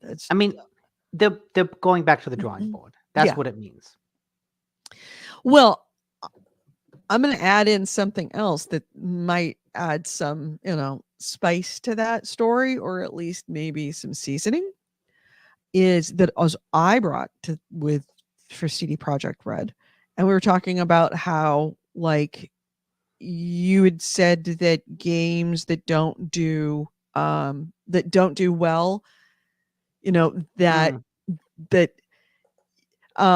it's not a viable thing because games don't do well in general after they've released. Yeah. Except for we saw a recovery from No Man's Sky. Yes. Well, there we got another story about the same thing. Cyberpunk 2077.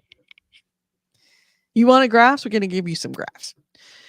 Cyberpunk 2077, CD Projekt Red this week had a investor call. And despite the fact that they had, if it was one of, if not the most disastrous release of a game in gaming history, or certainly in recent memory, Cyberpunk 2077 has actually gone on to make even more money last year than the previous year by considerable amounts, which is a real turnaround for this game, considering how it came in dead on arrival. We were like, it's over, it's done, it's dead. They said, we're going to come back, we're going to fix it. We said, yeah, right, sure you are. You've missed your opportunity to really capitalize on it. And actually, it turns out that in its full 2022 reporting, the earnings report that they released this week, it showed a total revenue for Cyberpunk 2077 actually grew 18% year over year. That is a number that normally goes down. Now, I would have expected that number to go back up after they fixed it. It came in, it went down, and then I never expected it to actually start coming back up, but it's actually coming back up, which means that people are either coming to the game for the first time finally, or they're coming back to it. And it is the company's this year, 2022, was the company's second best year on record for sales revenue. which means it made more money for revenue last year after Cyberpunk 2077 than it did in the height of its Witcher days. I mean, part of that, I think. Possibly the first best was probably the year that Witcher 3 came out. Yeah. But then it's better than the second year after Witcher Sure. 3 came out.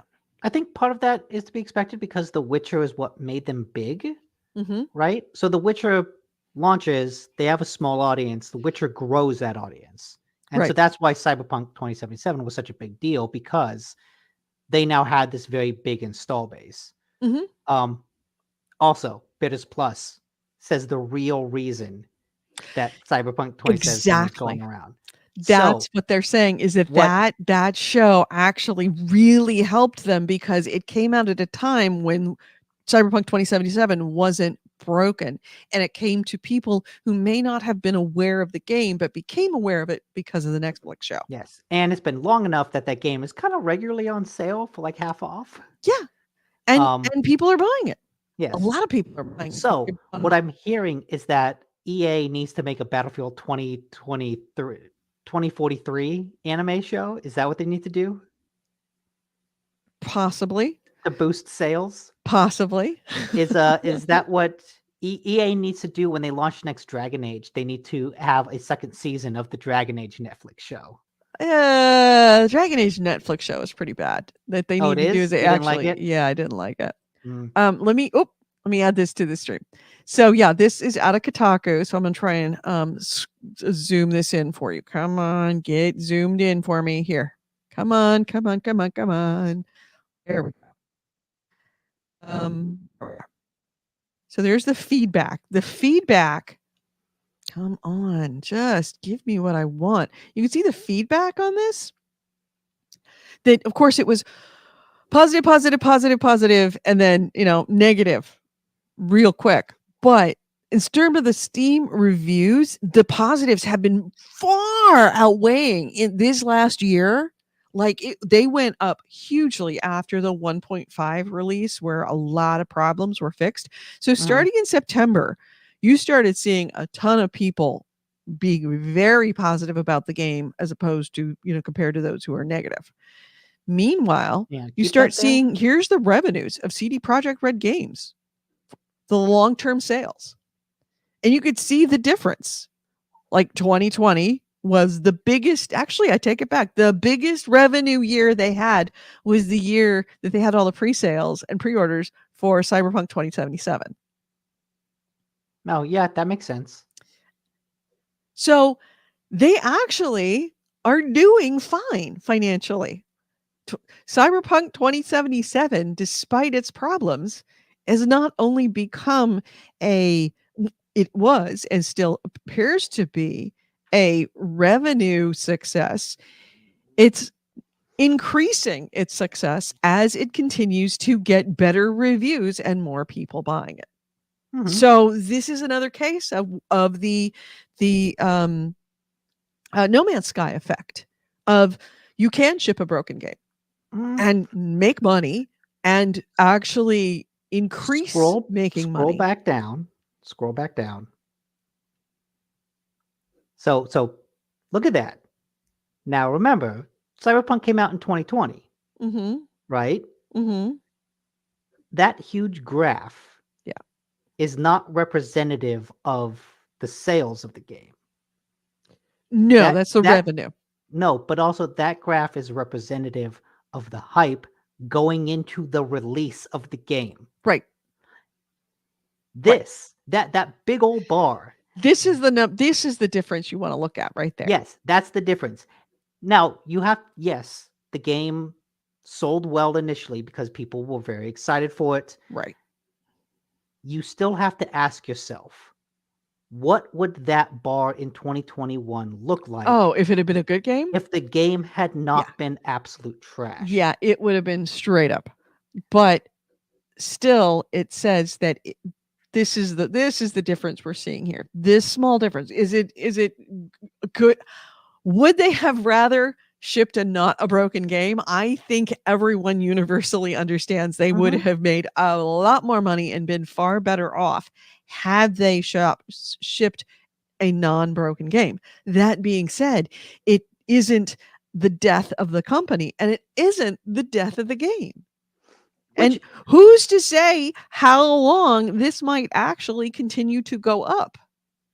Especially if they keep putting out more licensable material like the Cyberpunk 2077 Netflix series, hmm, which is fantastic. yeah, it's very good. Fantastic. Oh my God, such a good series. Yeah. I this is not an indication that launching a broken game can be financially successful. Like Mhm. no investor wants that.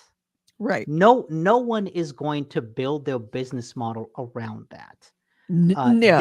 This No. just shows that Failure's the not failure. failure is not total, and it also shows that they sold so many copies in 2020. They had a significant reason to stick with the game and invest in it because they had sold so many copies, right? And this goes back to what I said a while ago. Cyberpunk 2077 is CD Projekt Red's like only game.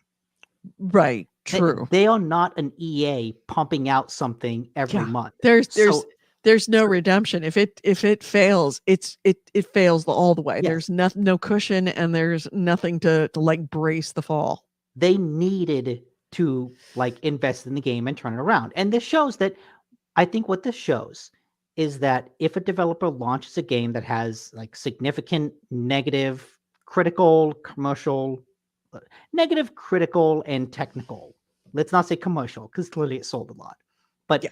technical and critical failures, the gaming audience is absolutely willing to forgive the game for that if someone puts in the work to turn it around. Now, putting in that work takes a lot of extra money.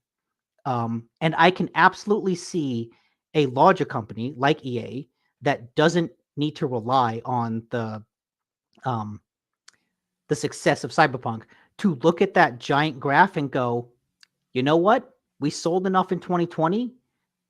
That's good enough for us. We're going to take that and just put out something else. When did Cyberpunk 2022 fail? That was right here, right? 2020. No, 2020? it came out in 2020. It's been more than 5 years? Oh, there we go. 2020. There we go. Right here is when it came out. So December 2020, November, December 2020, Yeah, I right? think that's about right. That's about right.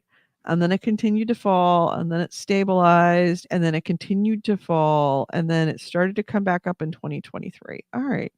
But still, I mean, that's a Yeah, pretty that's a precipitous fall. pretty significant fall. Yeah. So It hasn't recovered that way. basically, the lesson to learn here is if a company is willing to invest the resources in a game, you can turn it around. Yeah. You just have to is the revenue growth of 18% justified by the amount of effort and resources they put into it? Well, we're seeing 2 years who at this point it will be also consider this is that in theory the this was they also had the next gen upgrade for Xbox Series X and the PS5 that was released. Yeah. So that added something to it because that actually officially took it from in February 2022. That's when it took it from the unofficial, official early access period because it wasn't available for the next gen consoles.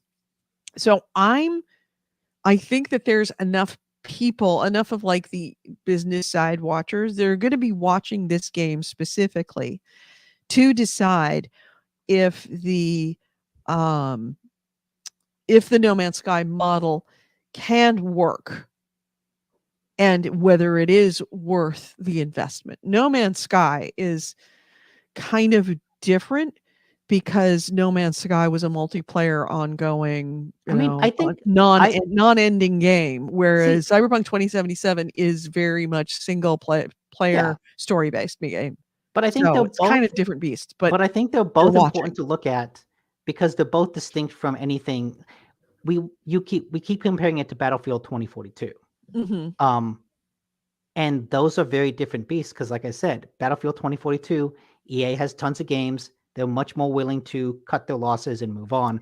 Whereas And in both, 2 years, nobody's gonna care whether Battlefield 2042 is good or not, because they're gonna be playing whatever new Battlefield there yeah, is, where you're not gonna be having that. In 5 years, you probably will still be interested in buying CD Projekt, Cyberpunk yeah, 2077. You'll 5 Cyberpunk years. and No Man's Sky were both like the only games that those developers relied on.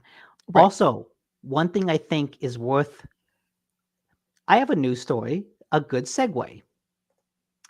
The PlayStation 5 has set a new PlayStation sales record for the month of February. Mhm. Basically, the PS5 has sold more PlayStation units in February than any other PlayStation console. Ever? Yes, ever.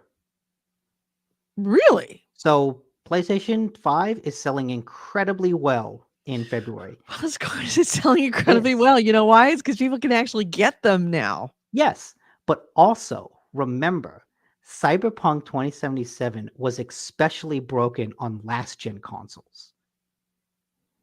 It was Mm. completely unplayable on last gen consoles. On the new consoles, it was okay, and on PC, like people generally said it was fine. With new consoles being readily available, more people buying PS5s, that's more people buying The like console, you're not gonna get the suboptimal playthrough. exactly. So you buy a new console, you watch a Cyberpunk anime, and you go, "Hey, this is a cool game. I'm going to download it." It's I feel like that the turnaround of Cyberpunk is it's not just due to the fact that they stuck with the game, but it's also due to a lot of external factors that are kind of working in the game's uh, benefit. Some of which CD Projekt contributed to, like the anime. Others which they kind of had no control over, like the PS5 supply. Yeah. What do we got? Conversation, and let's see. My shepherd looked like Lena Horne. Talking about Mass Effect. Totally unrelated to everything. Did we all play Femme Shepherds? Because I of played course, I played a Femme Shepherd. I loved my Femme Shepherd. I played Mass Effect multiple times. I think I played through it. I played through 1 and 2 with the default male shepherd, and then I started over with a femme shep, and then took that character into 3. Who did a better job? The Femme Shep voice, Jennifer Hales, or whoever male Shep voice was, which we don't even know, can't even remember. It's been a long time. I don't remember.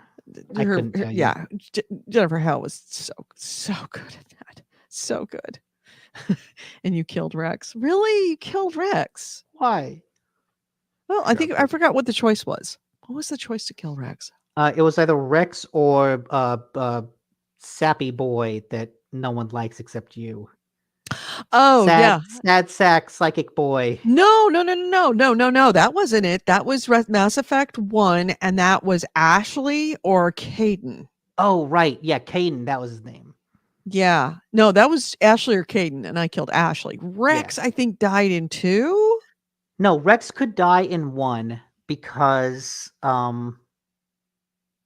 there was a choice where it involved like the Krogan. Remember, they were like made infertile. Right, And I they were think infertile by yes. yeah, and I think there was some mission By the where Solarians? So Solarians had yeah, made them had made them all and I infertile think because they were there was some mission where you could turn that around, or you could find something like a laboratory involved in that, and Rex got really, really angry. And if you failed to talk him down, because he was gonna like kill a Solarian scientist. And so if you failed to talk him down, you'd have to shoot him. the genophage. Yes. Oh. And then I think he could also die. No, he couldn't die in 2 because he wasn't in 2. But yeah, basically he got really pissed, and if you didn't talk him down, you had to shoot him. Oh, I forgot about that because I never even considered killing Rex. It wasn't that hard to talk him down. No, it wasn't that hard to talk him down. But on top of that, I would have never killed Rex.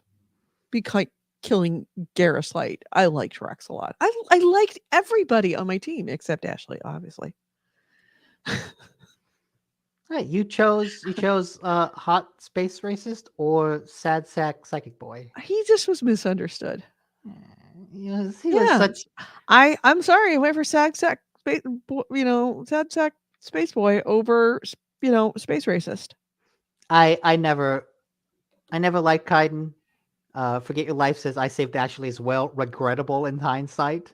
AC Wraith says I saved Ashley. Kaiden was too flirty with my lesbian. So no one liked how Kaiden. everybody had a personal relationship with these characters, and they were all so different. Mm-hmm. I also find it funny. No one saved Kaiden for various reasons, but no one saved him except you. But that He's tracks misunderstood broken person who needed me to heal him. Caden needed to be in the Tesla with the romance mode on sexual healing. It worked. I can attest.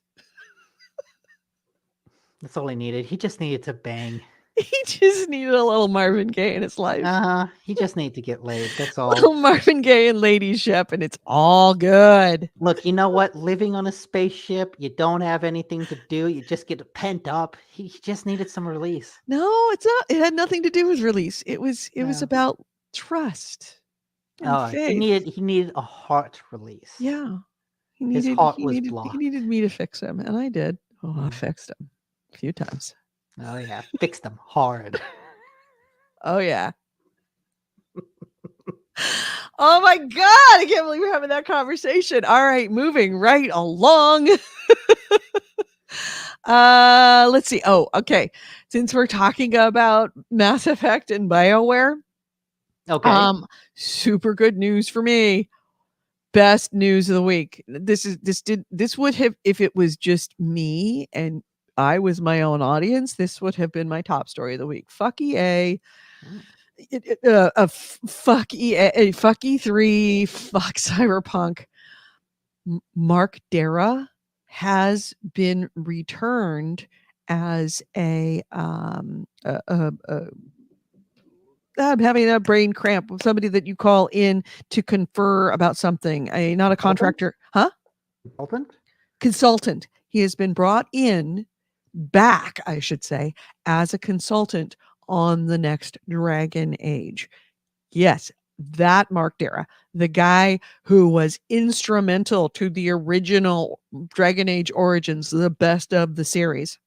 He's going to be coming as a consultant for Dreadwolf's development, which has been in development hell for an unbelievable amount of time, mostly at the hands of BioWare, who they had a game that the people working on it said was the best game they'd ever made. They'd ever played, much less made.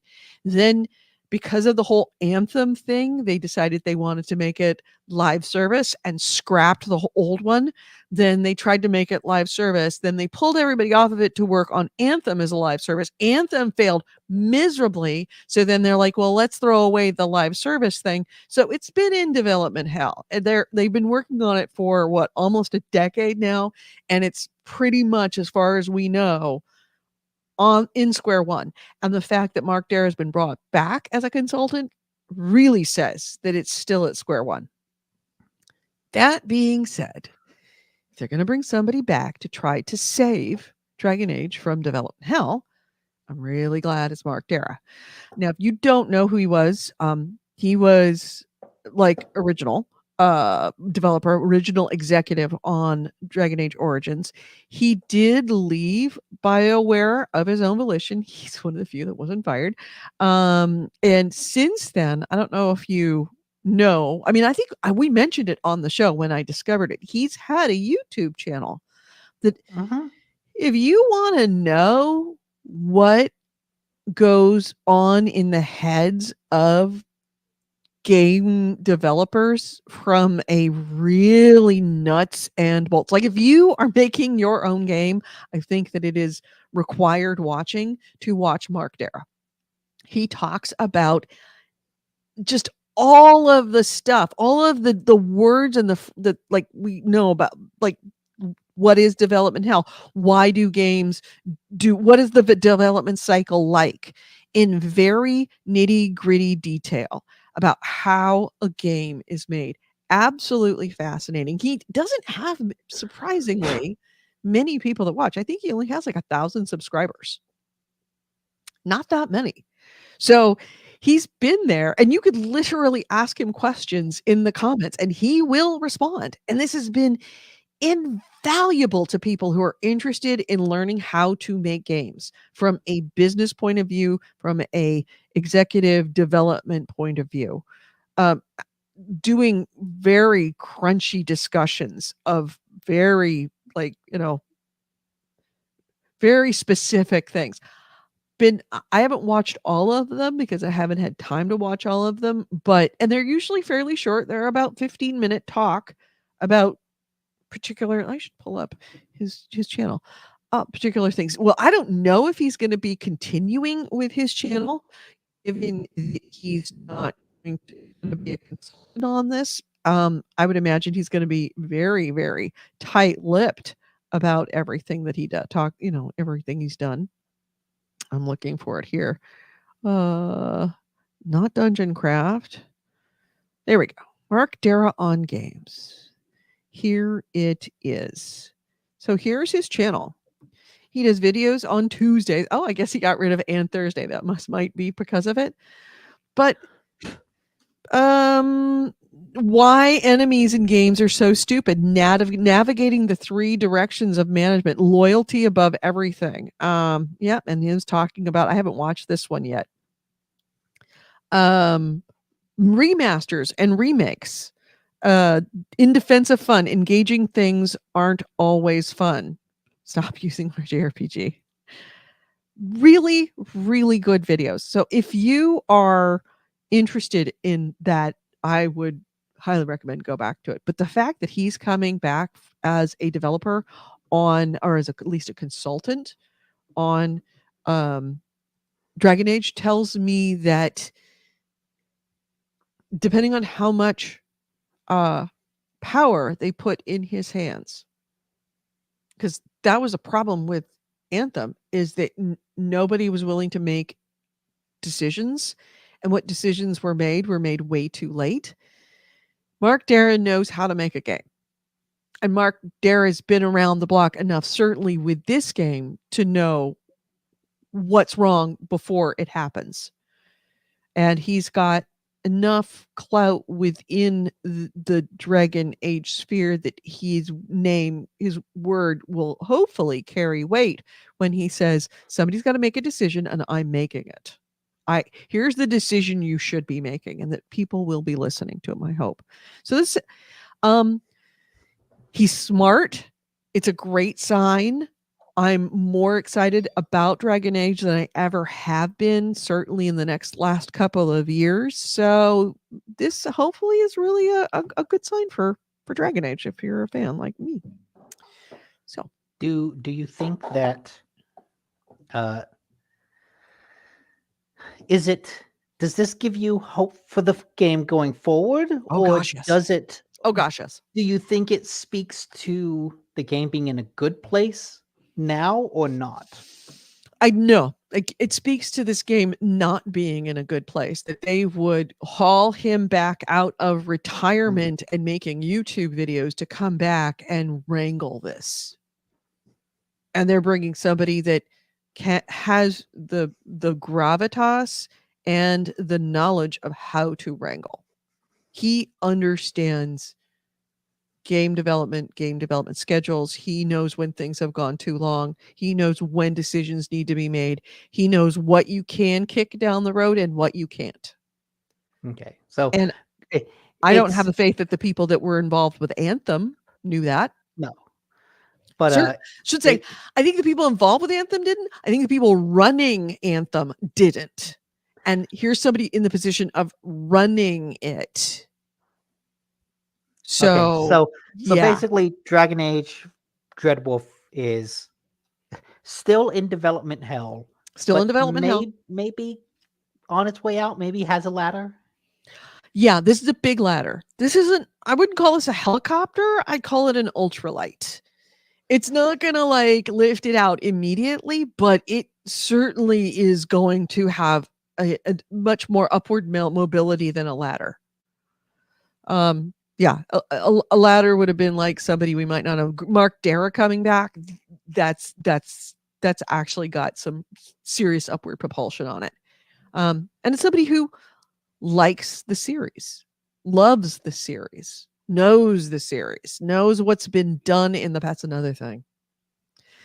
Why I got my job. It wasn't that I was so great at my job. I'm very good at my job.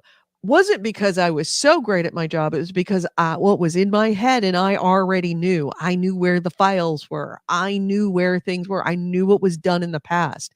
I knew what problems I encountered in the past and how it was solved already once.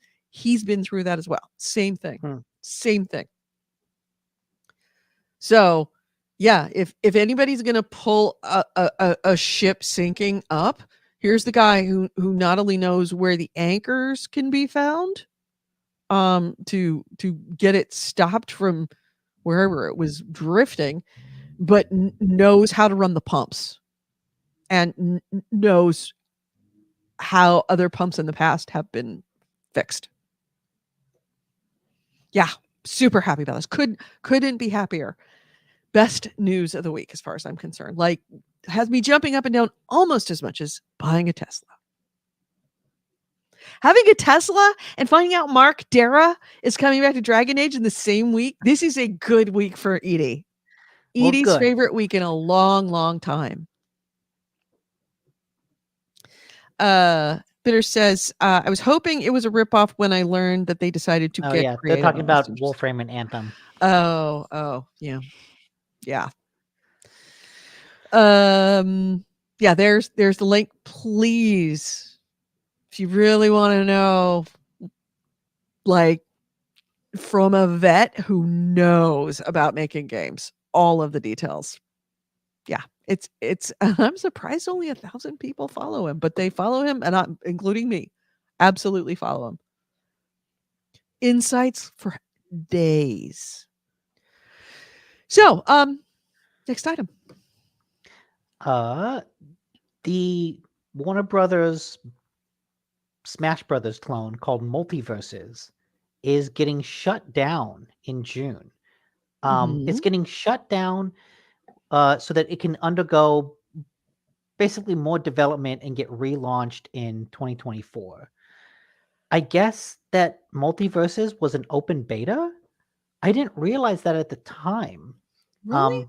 When it came out, it received generally positive praise. I think it did surprisingly well. It hasn't gotten a lot of updates since then, but now they're saying they're taking it offline as, hey, the open beta ended, and now we're taking it offline to get reworked and come back on 2024. But it's weird because I feel like it launched pretty feature complete. So they say that all of your purchases purchased during the open beta will carry over when the game relaunches, but no refunds. Like, refunds are basically the prerogative of the storefront that you bought it from. And yeah, it's I don't know. There are so many games, especially so many multiplayer games, launching and then getting shut down within months, that this launching as an open beta and then getting shut down to, launch again. I don't know what the reception will be like when it launches again. Will people be as excited for it? Will they be interested in it, or will it just What was the feel like? price of it? Do we know what it was selling for? Because that seems I kind don't of I don't remember. I don't know if it was It might have been free to play, right? Because it was an open beta. Right, because I mean, free to play, that absolutely makes sense, but it's also a thing that, companies now are charging for betas, and Are they? I think that well, I mean, yeah, like early access games, there's Well, early okay. access games. I consider early access the equivalent of a beta by another Yes. name. Yes. But I don't think it launched. It wasn't early access, right? No, it They wasn't didn't early promote it access. as that. Yeah. And even then, if a game launches in early access, it's generally not then removed from being playable, right? Right, It right. remains in a playable state up until it gets I released. just wonder how, like, why, what are the changes that they will be making that are so significant that they would actually have to unplatform it and shut it down in I order have to no bring it idea. back? No idea. Hmm, interesting. Anybody play Multiverses in the chat room? I've Oh yeah, never AC played it. Wraith confirms that it's free to It play. is free to play. Okay, that's good. It's not that big a. That's not horrible. Not horrible, but it's like I said, with so many multiplayer games coming out and then dying, I wonder if being released and then taking it offline, if there will be any interest in it when it comes back. Yeah, Or if people will just take this as, oh, I thought that game shut down. yeah. Hey, there's Blood Reaper in the chat room. Hi, Blood Reaper. So, let's see. My next item is, let's see. Apparently I'm still having issues with my internet. It may be me. It might be my connection. It might be YouTube. I don't know. Oh, here we go. Here is an interesting one. Speaking of games being shut down, if you were a player of Marvel's Avengers, sorry, but it was known that Marvel Avengers, when it released its final update, Square Enix had said that they would make all of the loot in the stores free. Well, that has officially happened. Now they're going to pull the plug on it on September 30th. And we've known that since January of this year. So we know September 30th it's going away. But from now, they released the final update, and we know officially now that because they've released the final update, everything that was in the store that were add-ons, all the cosmetics and everything, are now available. You can still play single player, you can still play multiplayer, but there's no future updates coming. And the emotes are free, the takedowns are free, the outfits that you could buy are free. According to the patch notes of this most recent patch, nearly all MCU and non-MCU Inspire outfits, emotes, takedowns, and nameplates are now automatically available to you. In addition, anything in earnable through loot box type shipments and the battle passes like challenge cards are also automatically granted as soon as you update the game to the most recent patch. But the only thing that's not going to be available is the stuff that you get by progressing through the game. That still has to be earned by progressing. So yeah, the update 2.8 is the update you want to get if you still play and you want to play it more, but you have to take advantage of that obviously before September 30th, because after September 30th, the game is no longer available because it's a live service and it's no longer going to be supported. Does that mean that the single player component will be unplayable? I believe so. I think they're completely shutting down servers, and on a live service, you have to have it, even if you're not multiplaying. I think the single players still have to have it. Pretty sure.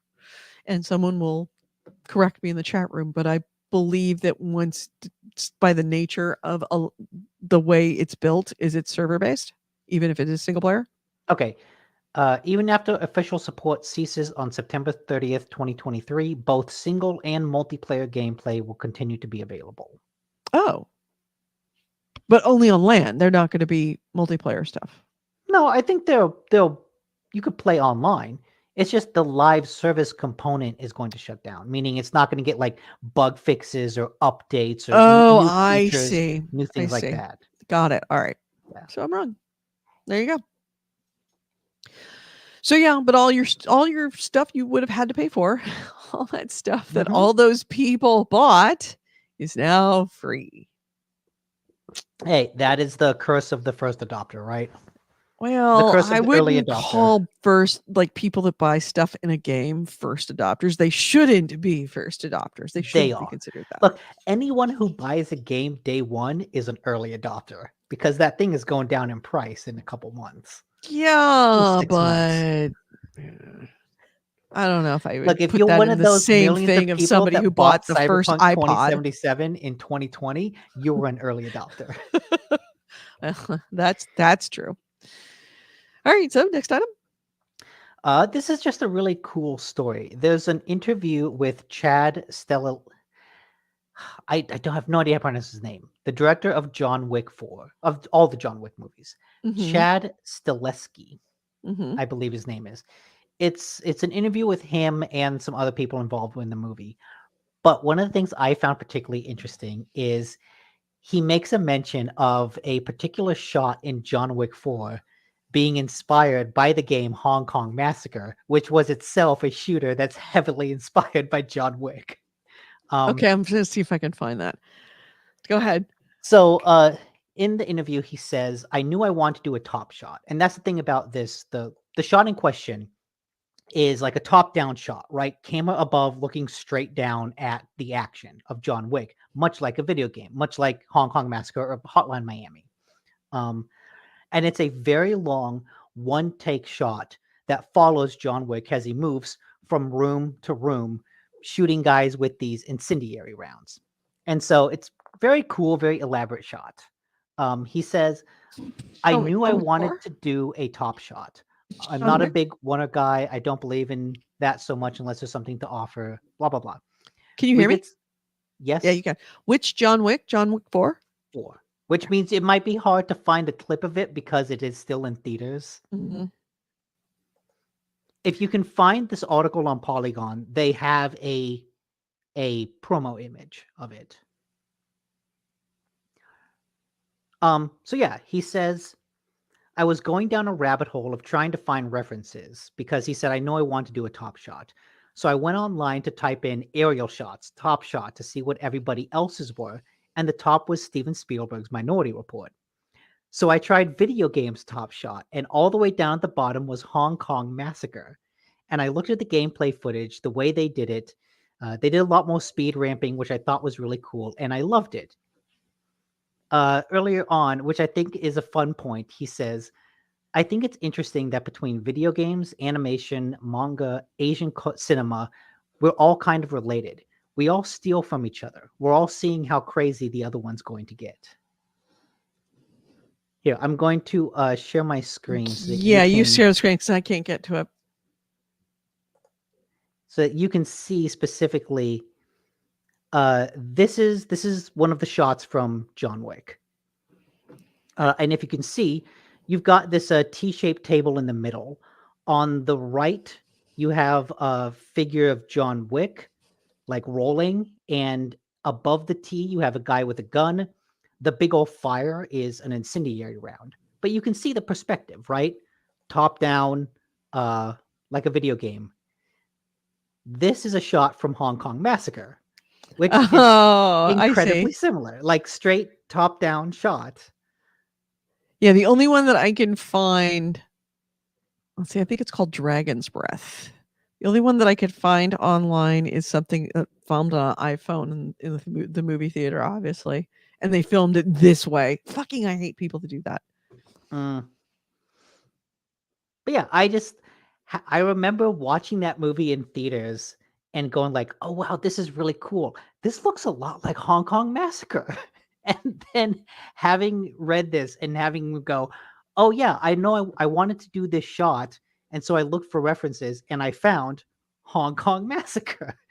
And this is like a really cool behind the scenes footage. Oh no, this is from the game. Yeah.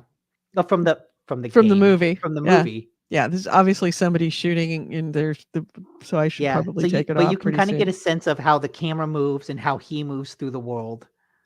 Genius way to film it. Right? It's really Yeah. cool. Yeah. Anyway, so before we, get shut down for copyright infringement. Yeah. Um And no Creation Chaos. There were no spoilers in that clip. It was a clip of John Wick shooting people.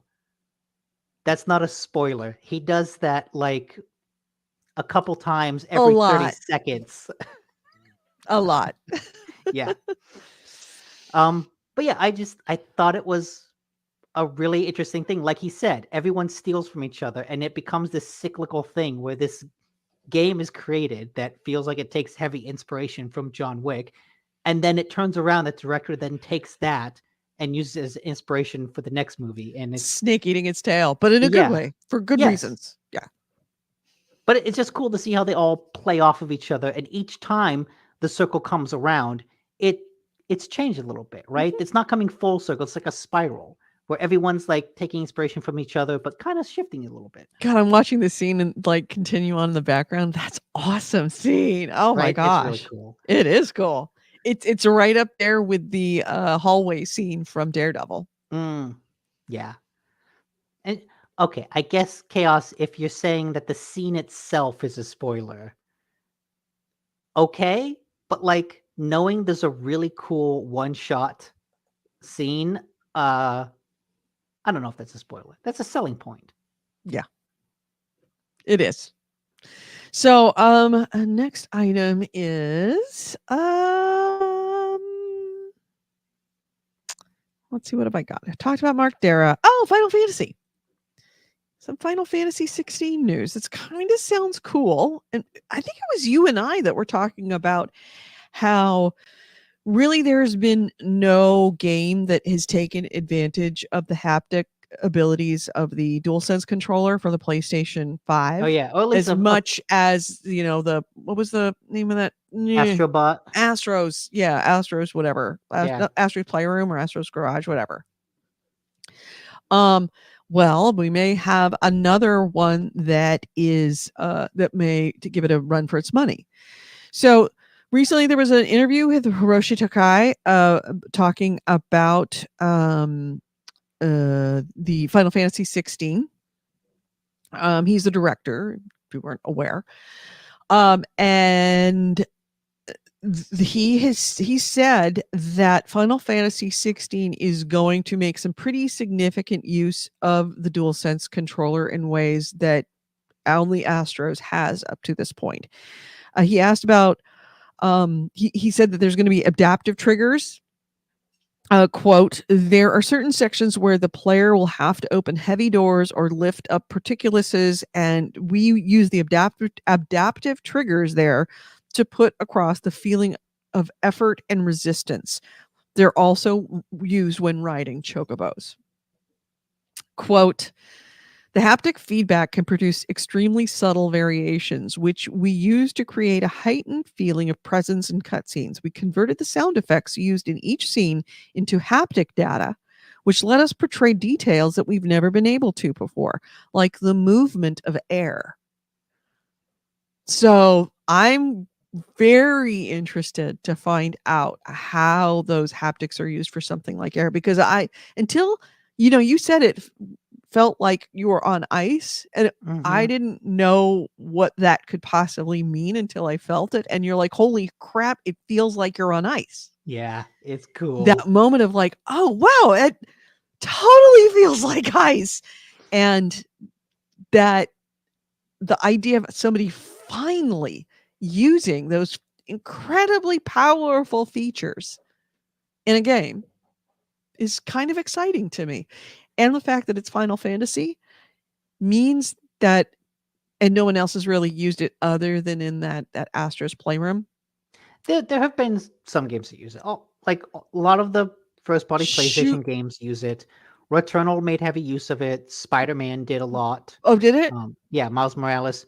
I know a lot of shooters kind of use The it as you would shooters do, expect. like, each of the guns feel different, Yeah, but like- not things like as esoteric as ice or air Yes. movement. Yeah, no one is really taking advantage of like they make They've the not thought triggers. outside the box. Yeah, exactly. It's like, oh, what can we do with the triggers? Mhm. But the way it works is that you can do so much more with the triggers. You can do like really tiny micro feeling things in the controller itself, not just the triggers. Right. The thought of like, how would you convert the feeling of riding a chocobo into a trigger? That makes me almost really interested in buying Final Fantasy to find out how they used that. Yeah. How they it is one of the most underrepresented and underappreciated features that I guess I understand why it's hard to use, because when I say it, you can feel riding the chocobo, you're interested in doing it, but you have no idea what that might feel like. Yeah. So it doesn't translate very easily because it's obviously highly conceptual. And it's not until you actually feel it whether you decide it feels right or wrong. So it takes a lot of testing. It takes a lot of playing around with. And I like somebody finally doing that, because when some games start using it for these more esoteric, more wibbly wobbly ideas, then it will open up other people's thought boxes in their heads about what we can do with these triggers other than just making a gun feel different. Yeah. So I'm kind of excited about that. AC Ray says, in other words, PS5 is finally nearing Microsoft's old Sidewinder force feedback joystick. I was disgusted when vibration became the norm instead. Yeah, sort of. PlayStation 5's feedback is something completely different. Completely different. It's a feature there that I just don't think it's gotten its due for what it does. Mhm. Yeah. And earlier, AC Wraith had been saying he's excited for 6 because the combat, he said the action director is the one responsible for Devil May Cry 5.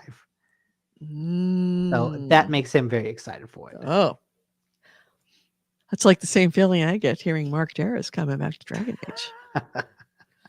That's my tail wagging. Yeah, that was move. Andrew that said that. Yeah. Not AC Wraith. Anyway, next item. I think that's all I had. Okay. I got a couple more. Okay. He goes, no, it was AC Wraith that said it. Yes, I thought that's what I. Oh, I think said. I wasn't paying attention. You talk and I don't listen, really. Yeah, I don't listen to me. 9/10 of the time now. What did I just say? Come in at every third word and I figure out what you're trying to say. Context. Let's see. Last of Us Part 1. I'm assuming you've heard. Yes. Talk about bad launches, or in this case, bad relaunches. Ugh. So yeah. Naughty Dog released the PC port for Last of Us Part 1, and it's not good at all. In fact, it is not only not good, it is being derided and actually laughed at on Twitter. Some of it, the textures are off. Here, I'm going to pull up one. The textures are bad. You've got things floating around. It's just buggy and bad and just not good. And it is getting a lot of hate, and especially on unupdated Steam decks. It's particularly bad. Case in point, meet Joel. And people are just making fun of it all over the place. The eyebrows. Let's see if I can find another one on here that somebody posted. Okay, yeah, there we go. Off of TikTok. Oh. Yeah, just all kinds of bad things happening. Just yeah. So the PC port did not go well, and Naughty Dog has subsequently apologized for this. They're issuing a couple of different hot fixes. The first hot fix they have already had on March 20th. They actually had two. March 29th, they had one that was primarily focused on stability, performance improvements, and hitch-related issues that were impacting some users. And then a second hot fix was released on the 30th, and it applies fixes that improved memory and performance. The fix decreased the PSO cache size to a reduced memory requirements and minimize out-of-memory crashes, added additional diagnostics for developer tracking purposes, and increased animation streaming memory to improve performance during gameplay and cinematics. It also applied a fix for crashing on the first boot. But yes, the Naughty Dog has apologized and says it is going to fix it, and they're super sorry, and it will get better. But it's so funny that you have so many of these remakes and re-releases that have been coming out in the last 6 months to a year that have been so well received, and then of course you have Last of Us Part 1 being re-released after a bunch of real successful ones came out. Just at the end, as people are in the general public are becoming aware of Last of Us Part 1 because of the television series, because of the HBO series. And to have this release is just Yeah, that's bad timing. so it's just death to this game, which is a shame because it's a great game. It's just they screwed up the port. So they're going to be fixing it. And I'm sure they've got all hands on deck, but it has got just nothing but hate and essentially laughing and pointing from everybody. So sorry that happened. I hope you didn't get caught up in it. But it's apparently they promise they're going to fix it. We'll see how that does in the long scope of how much money does things makes when you release a bad version of it. And let's see, my next one is one that I mentioned last week that I ended up not talking about. I realized afterwards when I was listening to the podcast version of it. I teased it and you said you were interested. And then I forgot to mention it. Starbucks baristas. So not last week, but the week before was GDC in San Francisco, the Game Developers Conference. And of course, game developers were all there. Starbucks baristas actually picketed outside of GDC in support of Activision workers, which is kind of funny because if you're not aware, well, where have you been? But there is a huge push within Starbucks baristas to unionize, and they all showed up to show their support with other members of other unions, and were handing out to attendees of the Game Developers Conference a letter that started out, Dear Starbucks CEO.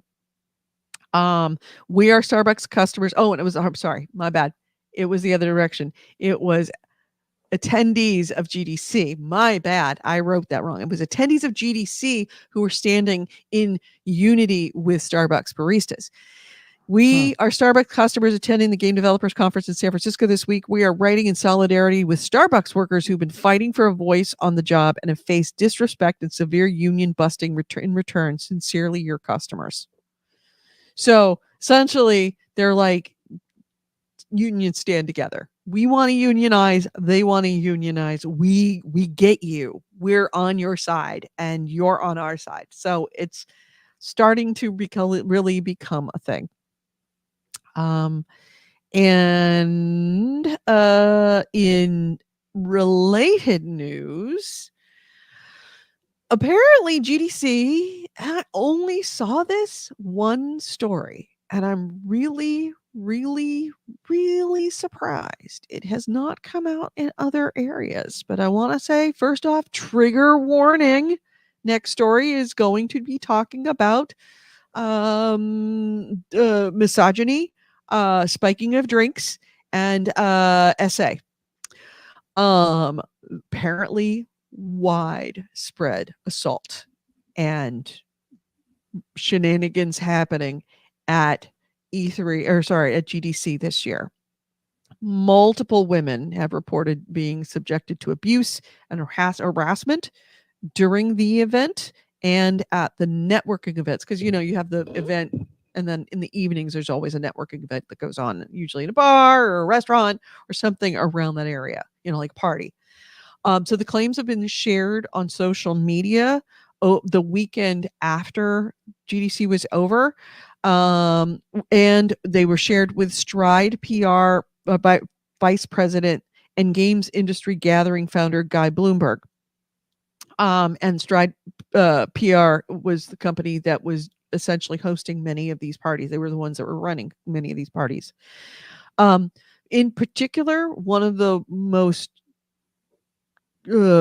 mentioned events was a karaoke event that was co-hosted by Stride PR, and reports of women having their drinks spiked, roofied in the event. There are some that are saying that they were actually assaulted in a SA way. And the Priarch, bless his heart, there are responses to finding out that an event that you held had that go on. And then there are responses. Here's the response from Guy Bloomberg. He said, "I'm so very sorry folks had to go through such a horrifying experience. It's absolutely not their fault. I'm furious that this not only happened, but it tends to happen so frequently that it's become commonplace.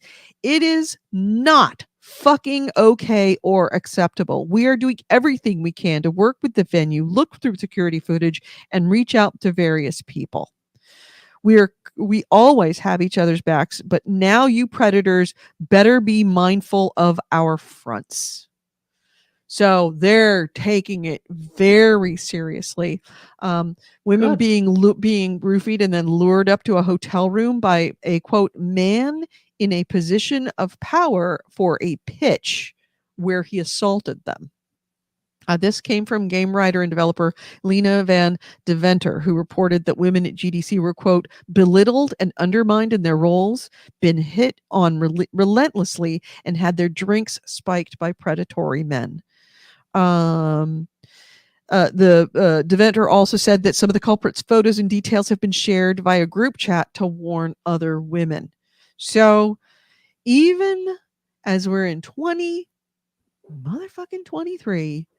GDC, even after everything that happened at Activision, the Cosby Room, everything, it's still not only happening, it's happening enough where it's making news, where it's not just like one or two bad actors, like it's ubiquitous in the industry, which you'd think after all this time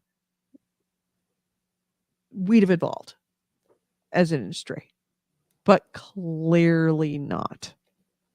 So there is a games and online harassment hotline that has been set up, and man, I feel so terrible because the only way to stop it is to report it and talk about it and get things out in the open and stop it from happening and to shame those who do it. The problem is that in order to do that, these women have to put their jobs on the line to do it. Yeah. It's a hard thing to do. It's bad enough to be assaulted. It's worse when it's within the industry or somebody powerful with the industry within the industry. And yet, even worse when it's so like an understood that when you get developers together, girls are gonna have problems, even after the Me Too movement. I mean, a lot of it feels like, oh, it was happening in Activision and all of them got called out, but I didn't. So Right. I didn't why? do it. Wasn't me. No, but like, Wasn't our company. We didn't do it. yeah, but like if I'm at I don't know what if I'm at if I'm a GDC presenter, it's like, well, people at Activision, yeah, they got caught, but I didn't. Mhm. No, people at Blizzard, they got caught, but I didn't. Like it doesn't matter how many of those other people, how many Weinstein and Cosby got caught, but I didn't. yeah, exactly. And it's like, well, they they got caught, but like I'm still going. Mhm. So They clearly don't I'm doing they something. don't right, they don't take it as like, "Hey, knock it off." It's really It's not not a okay. warning. It's just like a no, well, yeah, it happened. Mhm. So yeah, I think that's why it continues to be so prevalent because the people that will do it will continue to do it We'll continue to do it. until they specifically are stopped. And you have to be what kind of megalomaniac do you have to be to think that it's okay and that something won't get said and something won't get done? But that being said, this happened. Like reports of this are happening. I saw it in one place. One place. One article. So it's like, yeah, I mean, why wouldn't they think they could get away with it? In that you could have, according to this game writer, uh, drinks spiked by predatory men and two women lured up to a hotel room by a man in a position of power for a pitch where he then assaulted them. And that nothing happens. Nobody's you don't even this and they're more concerned about E3 being canceled. That's all over the news. I could find stuff on haptic feedback on Final Fantasy 16 before I found this. I had to Yeah. look for this because I remember seeing it in my newsfeed. And then I forgot it was there and had to add it later. That says something. So In our Discord, Israel Helsing had posted something, the anti-spiking drink cover. You're supposed to do an Amazon link to, I guess, this invention that was on Shark Tank. It's basically like a little scrunchy thing. You can put it over a drink, put a straw through it. But basically, it's like a cover. yeah. It wouldn't help the people that got called up to a meeting to pitch a game, but in terms of just general drink spiking, uh, yeah, good The thing to have fact in your the fact pocket. that these are all professionals, they're all people within the industry. They're Yes, developers within the yes. industry. That's just so not okay.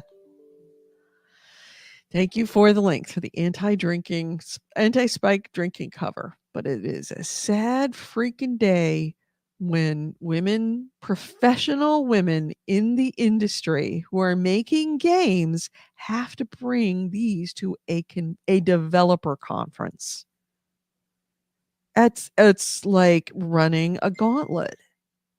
It's like the tailhook scandal. Yeah, look that one up. It's like the freaking tailhook scandal. It's just it's sad and upsetting.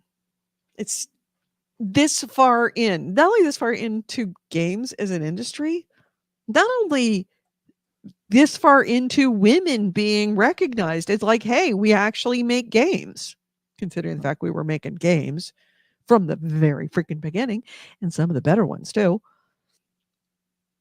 But the fact that it's like so many years after Me Too and after Riot, after Ubisoft, after Activision, and I mean, still it's yeah, happening a lot. Not a little, a lot. So, yeah, I'd be tempted to hand them out as swag as a nuanced message about the victim not being the one responsible. Hmm. Yep. Anyway, so that's a lovely way to end the show. Do I have anything yeah. else other than that not being away? Don't roofie drinks. No means no. Get permission. And just because a woman is in your hotel room doesn't mean that they want to have sex with you or that you are owed anything. So yeah, treat women like you would want your daughters treated.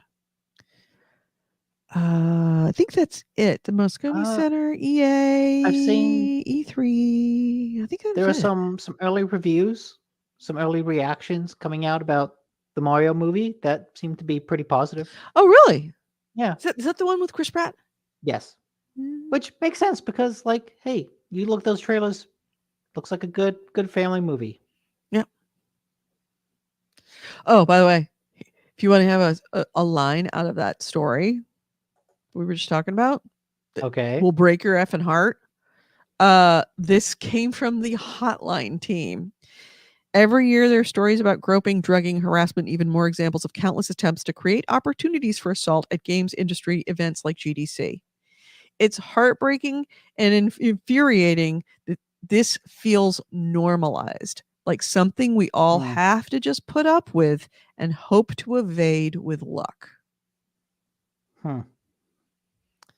How sad is the industry when women have end up having to talk about being assaulted, as we just have to evade and hope we don't have. We hope to evade it. We have to put up with it and hope to evade it. Like we're zebras. Hope that the lion doesn't get us. Anyway, sorry. This makes me really mad. Yeah, the movie, I'm not that interested. I know a lot of people are. I'm really not that interested. Not a big fan of Chris Pratt. I mean, I like his comedy. I'm not a big fan of him. But Mario. Maybe I'm just like beaten down by the memory of the old Mario movie with John Leguizamo, and What are you talking about? That movie's a classic. no, it wasn't. That movie is an absolute classic, and N- everyone should watch it. no, it's not. Yes, yes, everyone should watch it. No, it was not good. No, We should do. they got an Englishman to play Mario. Thank you, Chaos. No, it's not. It was a bad movie. Everyone, we should do a GameHounds watch party for the original Super Mario Brothers. No, we Yes. shouldn't. No, we shouldn't. I don't want to watch it Yeah. again. It was bad. I didn't like it. No means no, Nick. I don't want to watch Super Mario again. But it was fascinating bad. Respect me. It's fascinating bad, and like it's good bad. No, it's not good Yes, it bad. is. It's bad No. bad. No. It's bad bad. No, it's Nope. bad bad. It's Nope. bad bad. It's Nope. bad bad. Yes, Nope. it is. Yes, it is. Nope. Yes, it is. Bad bad. Nope. It is Bad one of the bad. it is one of the Bird, best bird bad on the movies head. you can watch. One of the best bad movies. I almost want to put up a poll. I almost want to put up a poll there, but I Put up- know I'd lose, and you'd be wrong. You're all wrong. I'm being bullied.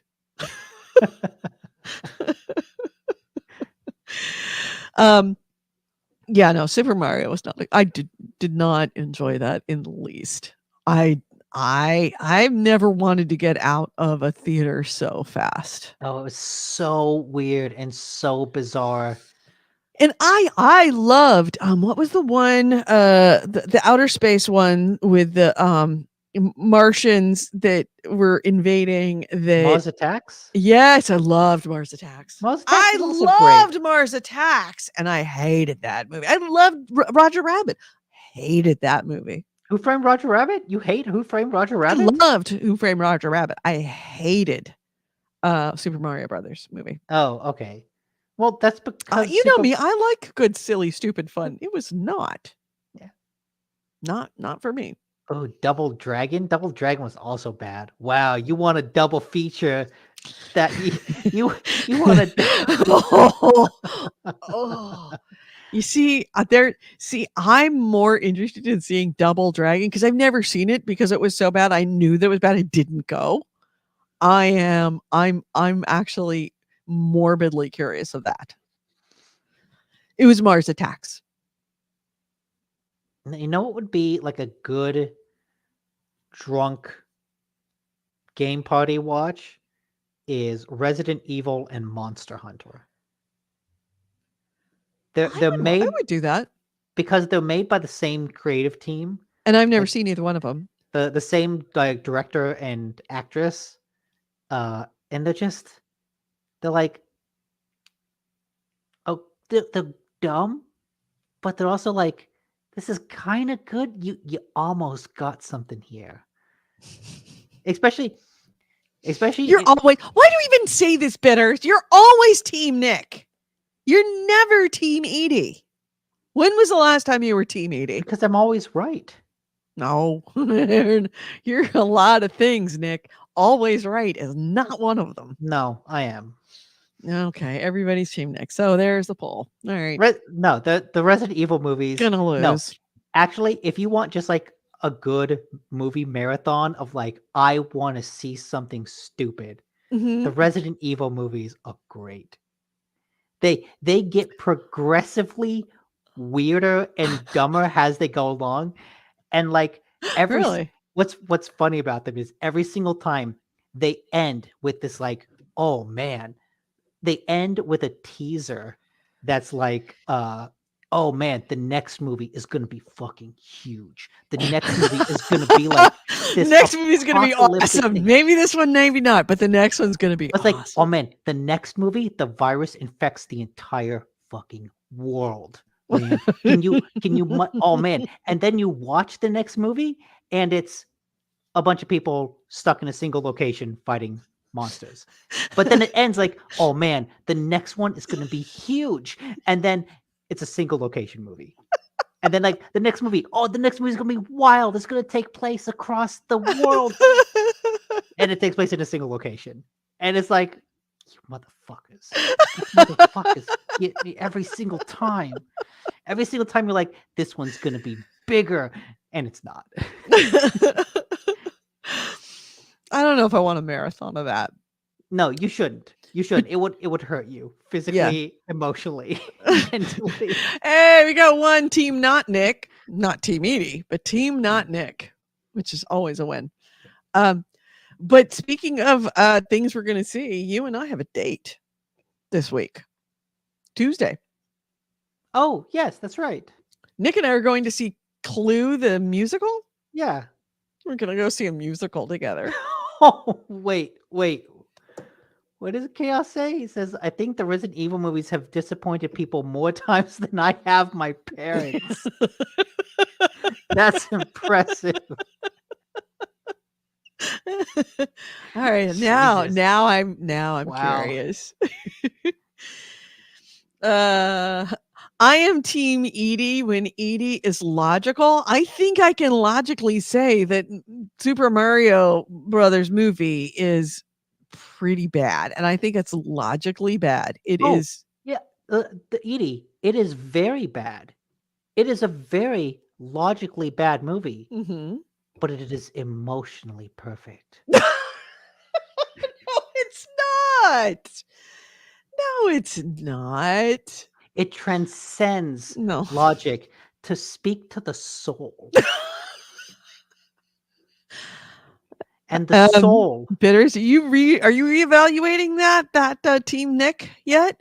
Because you might want to. Are you hearing what's coming? You hear what's coming out of that right there? That's not making any logical sense. This says Nick is a modern day Diogenesis. Diogenes, yeah. The isn't that the Scientology dude? No, that's No, Dianetics. no, that's Dianic. Diogenes is a Greek writer. Yes, I am Diogenes. a modern philosopher. I speak truth to the soul and the world. Diogenes is a Greek philosopher. Uwe Boll and his crap movies. All right. Oh yeah. Oh man, Uwe Boll, man, it's just, other than Postal, everything he makes has this. He has the amazing ability to make everything boring as sin. Just take any great concept and just like be bored. Take any action scene and just be like, why am I so bored? Like, I'm watching someone fight and it could be even moderately interesting, but like, it's not. How is this possible? How is it possible that Postal's you can make different. something so abhorrently bad. Postal's different. He couldn't make Postal. Now, today, he couldn't make Postal.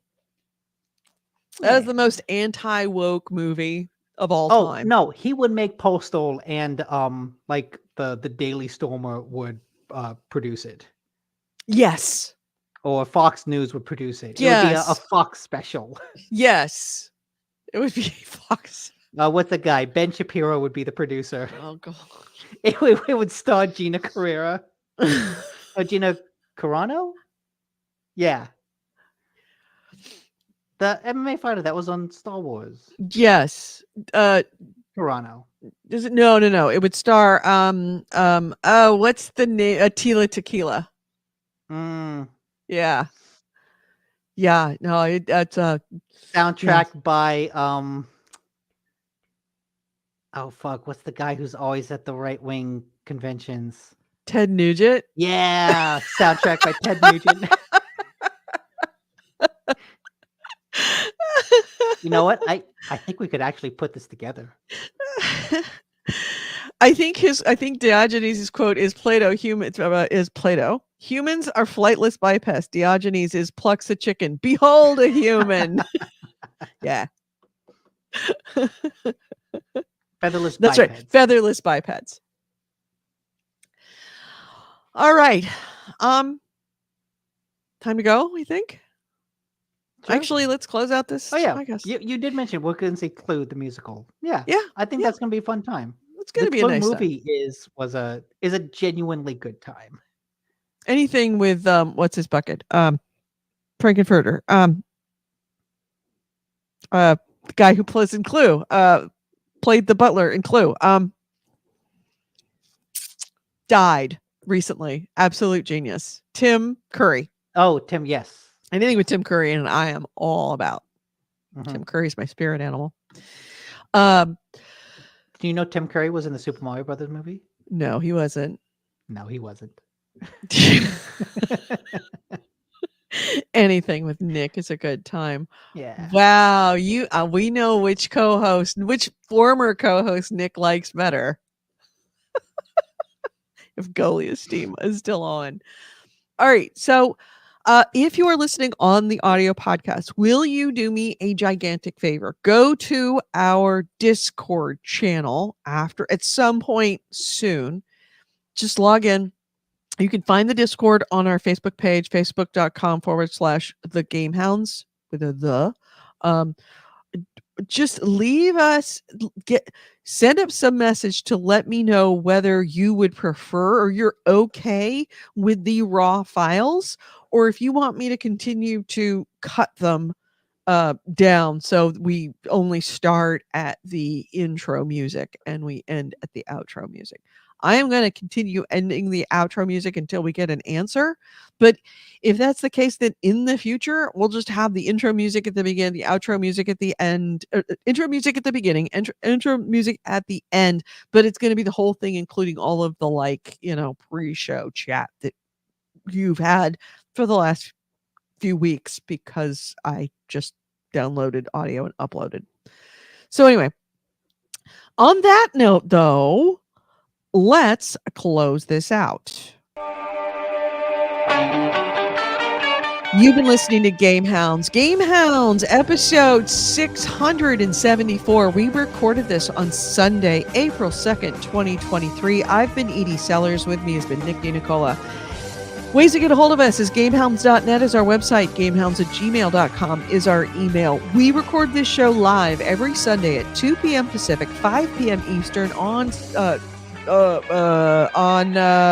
and Twitch. YouTube, we are GameHounds Vids, VIDS as in videos. Twitch, we are the GameHounds. We would love to have you join us. Thank you to everybody in the chat room, especially all you people that have joined up the first time and chatted in, like Adrian and Kropotkin from the Sausage Factory. Thank you so much for coming in. But of course, AC Wraith, who's our link bitch, everything that we mentioned in the show, he got a link for it as we were talking about it, and it's in the comments of both of those locations. So if you're listening on the audio show, just go to the YouTube or the Twitch. You will find the link if you can't find it on your own. Also, thanks to Bitters, to Blood Reaper, Forget Your Life, Chaos, of course, a former co-host. Chaos, thanks for being here. Anybody else who was in here? Chunderbox, Chunder from Down Under was here. I hope he has a great cruise. Thanks so much. If I missed your name, I'm sorry. I'm scrolling back as fast as I possibly can. Thank you for being here. We hope to see you next week. Let's see what else. Oh, yeah, the Discord. Please join our Discord. We would love you to be there, even if you're not giving us opinions about our podcast, or whether you want to raw or you want to actually edit it. Please join our Discord.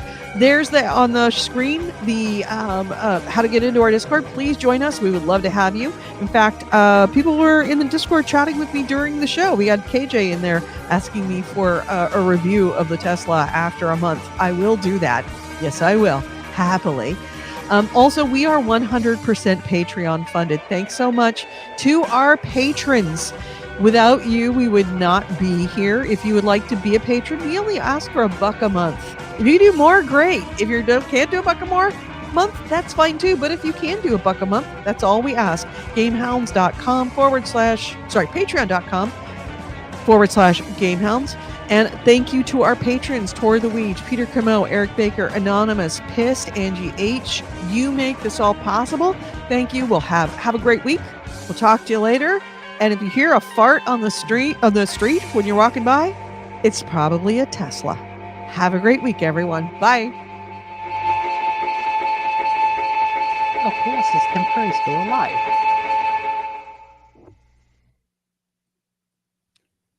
And we're out for the audio show, still on for the video. All right, so I gotta go fold a bunch of laundry. Well, I'm gonna Tim Curry still alive. No. Tim Curry died. I see what I said. He had a stroke in 2012 and focuses on voice acting now. Maybe he had a stroke. Yeah. I thought he had died from the stroke. Really? Alive. Tim Curry is an absolutely amazing talent. I mean, I first came to know who Tim Curry was by his #1 pop song. Did you know he had a #1 pop song? It's fan-freaking-tastic. It's so 80s. So 80s. Did not know he was the actor, like the same Tim Curry. Timothy James Curry. Yeah, no, he is still alive. My bad. But yeah, you look at Rocky Horror Picture Show, what a tour de force that was. Tim Curry, right? Susan Sarandon. I forget what the name of what was it? Janet Brad. I forget who was the name, but he became like a big in sitcoms. Just one of those movies that Meatloaf somehow has a whole bunch of a stacked cast after the fact. Yeah, stacked cast after the fact. Yep, absolutely. Yeah. So, look up I Do the Rock, I think it's called. Let's see, where is it? Theater, film, television, voice acting, music. Let's see. Fearless, best of, he had the A&M released in 1989, the best of Tim Curry CD. He had enough stuff to have a best of. Wow. And that was he performed as the prosecutor in Roger Waters' production of The Wall live in Berlin. Let's see, what was it? I Do the Rock. That's the name of the song. Go look it up. I Do the Rock. Great song. Very 80s. Very 80s, but it's awesome. In fact, I want to go listen to it. I'm going to go make my Tesla go play that. Oh, God. Play that externally as you drive through the city. Yep. All right, everyone. I'm going to go drink some water, go to the bathroom, and fold a lot of laundry. I hope you have a fantastic week. Yes, I will absolutely. In fact, I can watch Twitch on my Tesla. So I don't know if that means that I can actually broadcast on Twitch from the Tesla. I don't if know. I can. I guess there has to be a camera in it because It has a camera. you can take a Zoom meeting. You could do a Zoom meeting, absolutely. Hmm. So, all right, Nick, go do something with your eyes. It's painful to watch you right now. Yes. All right. Go put some eye drops in. All right. Have a good day, everybody. We'll talk to you later. Bye. Bye.